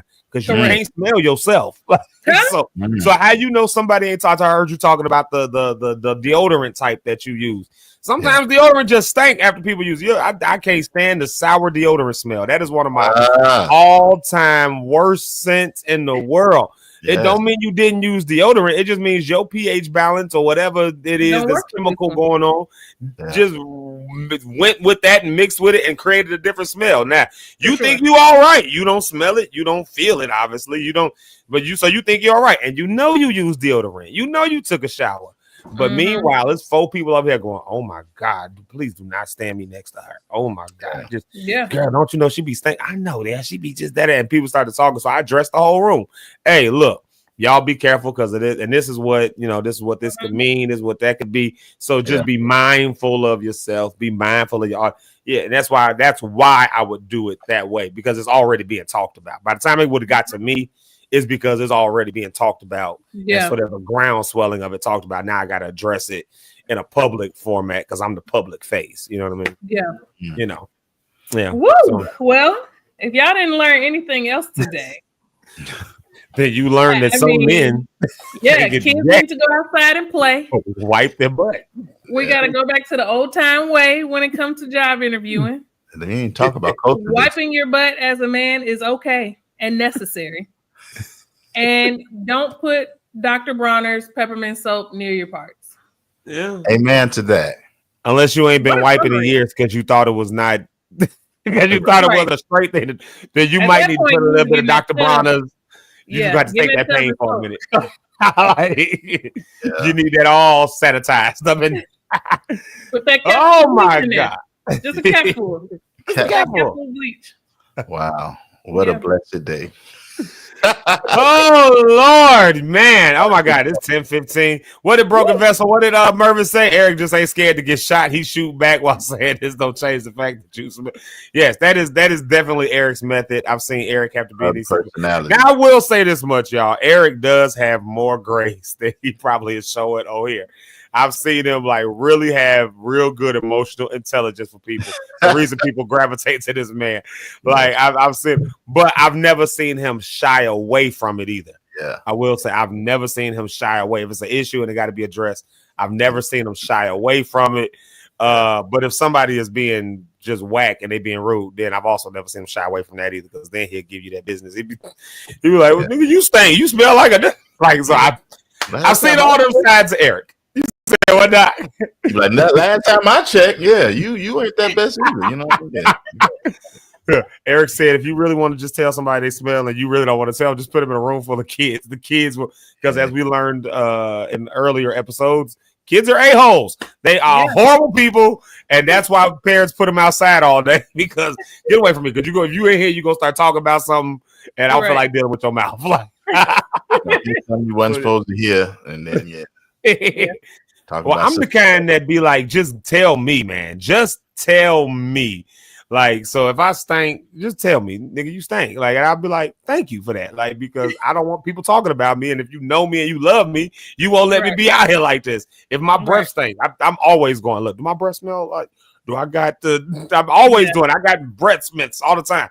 And that white stuff that you get in the corner of your mouth when you be talking all the time. I'd be like, I'm forever asking, do I got that white stuff in the corner of my mouth? Like, tell me. Yes. Yeah. I got a long beard. I eat food. Food gets stuck in my beard. I cannot help it. Like, I can't stand I can't stand to be talking to a group of people for like 20 minutes. And then I come around the corner and somebody be like, you got something in your beard. Like, somebody I know. They be like, you got something. All right. So I just stood here talking to 10 people for 20 minutes, and not one person said you got a big chunk of hamburger in your beard. Like this. Can't stand it. Ew. Yeah. Or y'all, my last point, and then because I know we have to go, it's going to be 10:45. We still going to be talking. Churches, wash your microphones and sanitize. Oh, my God. They smell so bad. Condo. Bye. Please. You have to wash and sanitize. I mean, at some point, you may have to buy new ones because you just can't get that stench out of there. You know how much breath is in those microphones and bacteria, because people spit. Wash them. Mm-hmm. Won't he make you clean inside? Mm-hmm. And the other thing with the mics, because of the humidity that's coming off of your mouth, the moisture, that's metal. That metal begins to take on the smells. So sometimes that ain't even just breath that you smell. It's just bad metal. It's the metal needs to be replaced. And you can actually take the heads off of, you can actually take them off of the mic and put them in the thing. Now, I got to address something real quick, because I think this is very important. And I think that I got to address it. I just got to address this. We here today. Come on. Yeah, I just got to address this one. This is so important. Tara Jones got on here. Good morning, everyone. Good morning, everyone. Good morning. I was about to say, shout out to Tara Jones, and her very next comment gave Rhonda gets our own freaking shout outs. Hey, sis. Good morning, everyone, to y'all. But Rhonda on the rocks with fire emojis and butterflies. And what the heck is going on? Every time Rhonda is here, she gets on personal hellos. There he is. It's so funny. I'm She jealous. said, GM everyone. Didn't even a full good morning. Look at it. General Didn't Motors, even take the everyone. effort. Didn't even take the effort to type good morning. Just gum. Out the whole Gum, everyone. Rocks, the whole thing. Spelled Right. right. Type the whole name. Added emojis and everything. Like, just no. Yeah. All right. I guess. Yeah. All right. You right. Still, I'm jealous. I'm jealous. You ain't the only one. That's why I'm jealous. It's everybody. It's everybody. Yeah. It's the Rhonda effect. That's the Rhonda effect. That's why we have it here. That's why. One or the other. You lean into it or get ran over by it. Which one you gonna do? I guess I just gotta lean into it. Oh look, now Rich get his own. I get my own. You know, I get mine with an explanation. Like you get a couple emojis, Doc. You good? You get one. There you go. Nah, don't be coming on with my bads. Don't be my bad. Nah. You know what you was doing. Too late. Huh? Love you too. With the hearts and stuff. All right, y'all. Well, I guess we will wrap up. We can do our round table. Yeah, let's do our round table. Yes, I'll put it up one more time for you so the people can see it. Wrong side. There we go. Yes. Woo!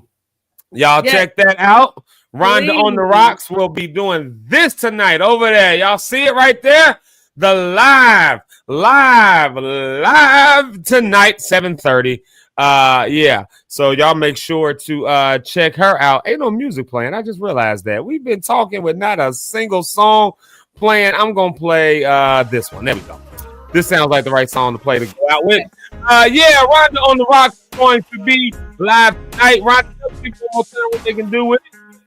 Yeah. Please subscribe to Rhonda on the Rocks podcast on YouTube to catch this very, very amazing. I'm already knowing that it's going to be an amazing show tonight. I'm starting to go live a little more, doing less pre-recorded shows, doing more live shows. So you'll have an opportunity to catch that tonight. If you enjoyed this morning show and you locked in this morning, we are going to rock out tonight. Yes! 30. Have my good friend Erica from Lotus Noir and When He Speaks.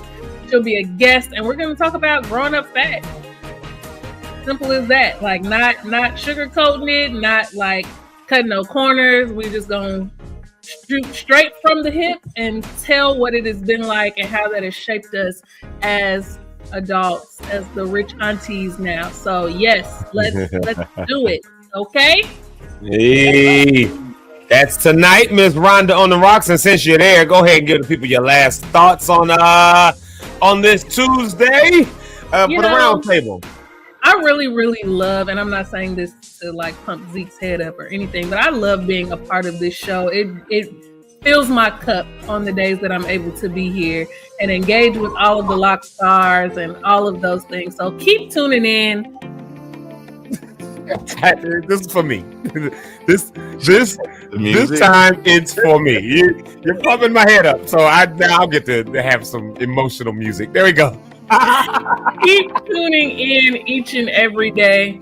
I believe that big things are happening with this platform, and you better lock in so you can be a part of it. If you've been here from the beginning, you'll be able to say, "I remember when," and I remember when it was just us. And I mean, I'm just excited about where this is going and just all of the things that Zeke is doing with his music project that's dropping before this year is over, and all of those good things. There's so much stuff happening. So keep locking in. Keep locking in. This is a great way. It's probably the best way to start your day.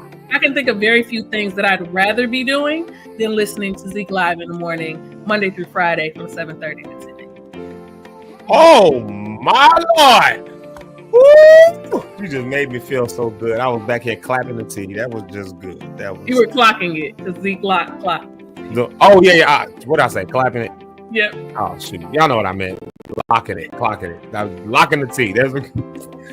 I guess I'm just getting old. I just cannot get that right. I don't know why I can't. I'm locking. I'm doing my own motions. I'm locking it in. There we go. I'm locking it. Like that tea. Lock it. Locke'd, yes. I'm start doing that. Yes, King Locke'd. I would get kicked out of every. Yes, King.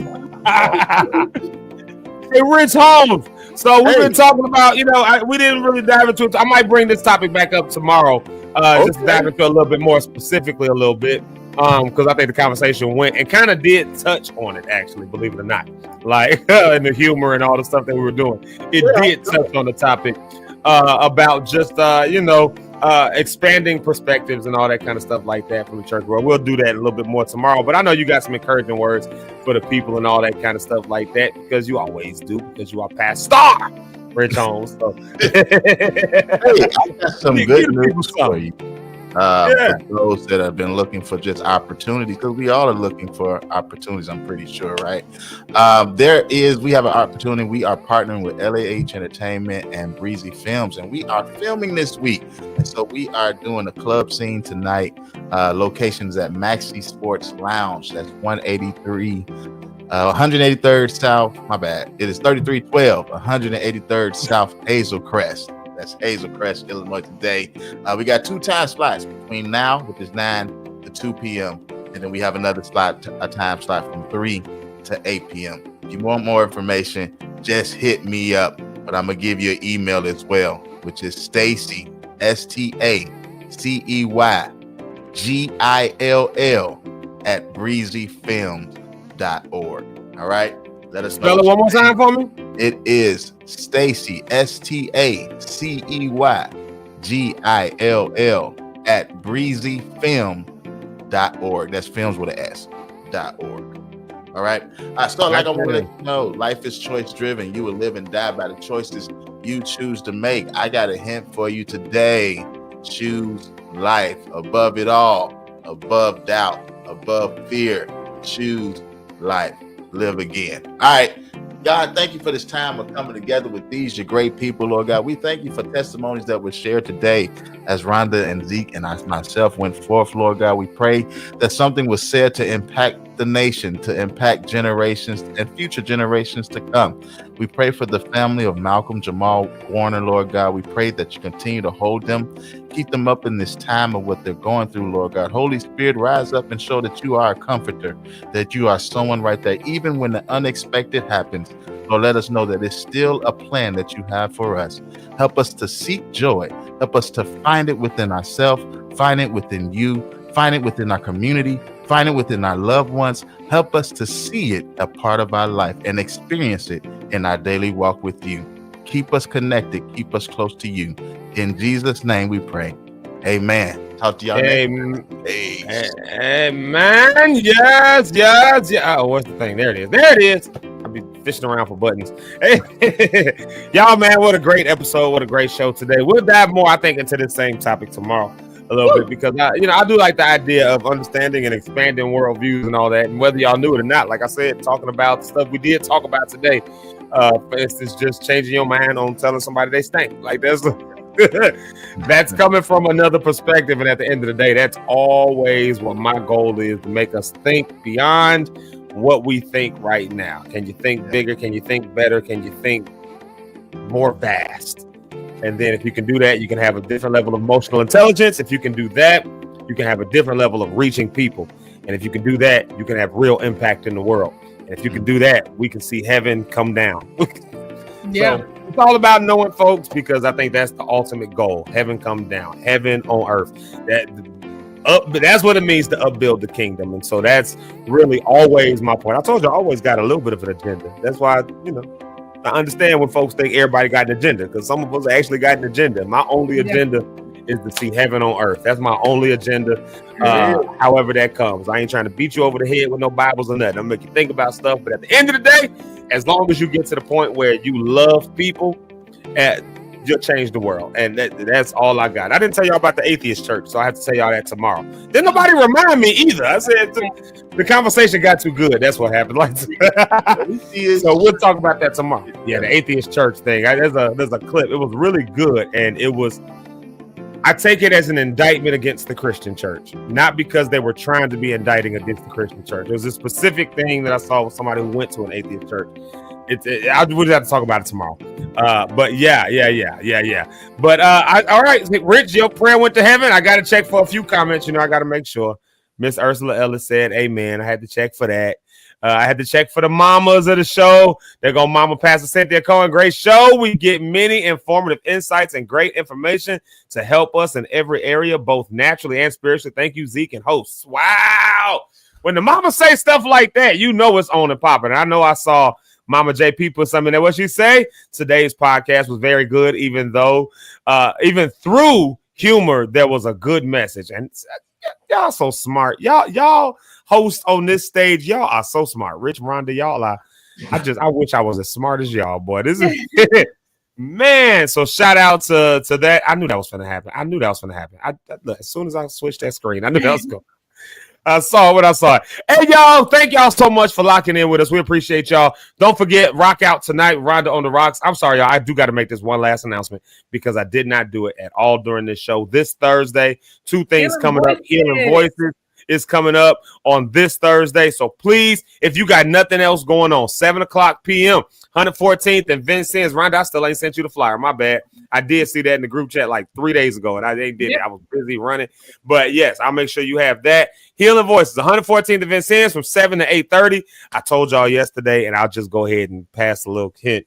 I think I'm going to record something tomorrow at Healing Voices. Like, I'm going to actually teach us something and record it. So if you want to be part of that, come to 114th and Vincennes tomorrow. And then tomorrow at noon, and I still don't have that flyer. Like, for whatever reason, I can't. Oh, actually, I do have that flyer. Hold on a second, y'all. Hold on.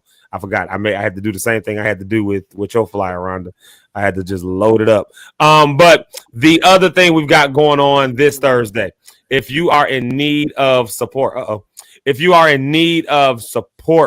around being a caretaker or the person that everybody pours everything on, caretakers and strong friends, this is for y'all at noon. Again, this is not a big event, but it's a support group that helps us just kind of woosah for a minute and just kind of deal with the fact that we stressed out over taking care of people, and only people who are caretakers understand what that is. So this emotional support. That's what that is. So that's Thursday. Both of those things are Thursday at noon, and then Thursday at 7:00. So either way it go, I want to see y'all there. I appreciate y'all so much. I love y'all. Until tomorrow morning, y'all have a blessed and wonderful day. And thank y'all for locking in. Don't forget to rock out with Rhonda on the Rocks tonight. And Rich Holmes, you ain't push out real quick, Rich. I know. We about to go. Rich, View E Network, Chat PKT. Tell the people where they can find it. You done released episodes. You know what? Go to YouTube and type in View E Network, all one word. You can check it out right now. Streaming now. Chat PKT, Preacher Kids Talk, where preachers just sit down and talk about some crazy stuff that's going on in our life. Y'all be nosy. You want to know what's happening. We gonna spill some of the tea. Not all. Yes. You're gonna have a good time there. So love it. Yeah. You said Chat GPT and the dog bark. Chat GPT was like, no, that's not what it's called. Chat GPT. Right. Say it right. All right, y'all. We'll see y'all tomorrow. Y'all got a lot of stuff y'all can check out with these hosts that's going on. So y'all check us out tomorrow morning and check out all the other stuff we got going on. We love y'all. We appreciate y'all. Stay locked in. Zeke Live in the morning. Love you. Peace.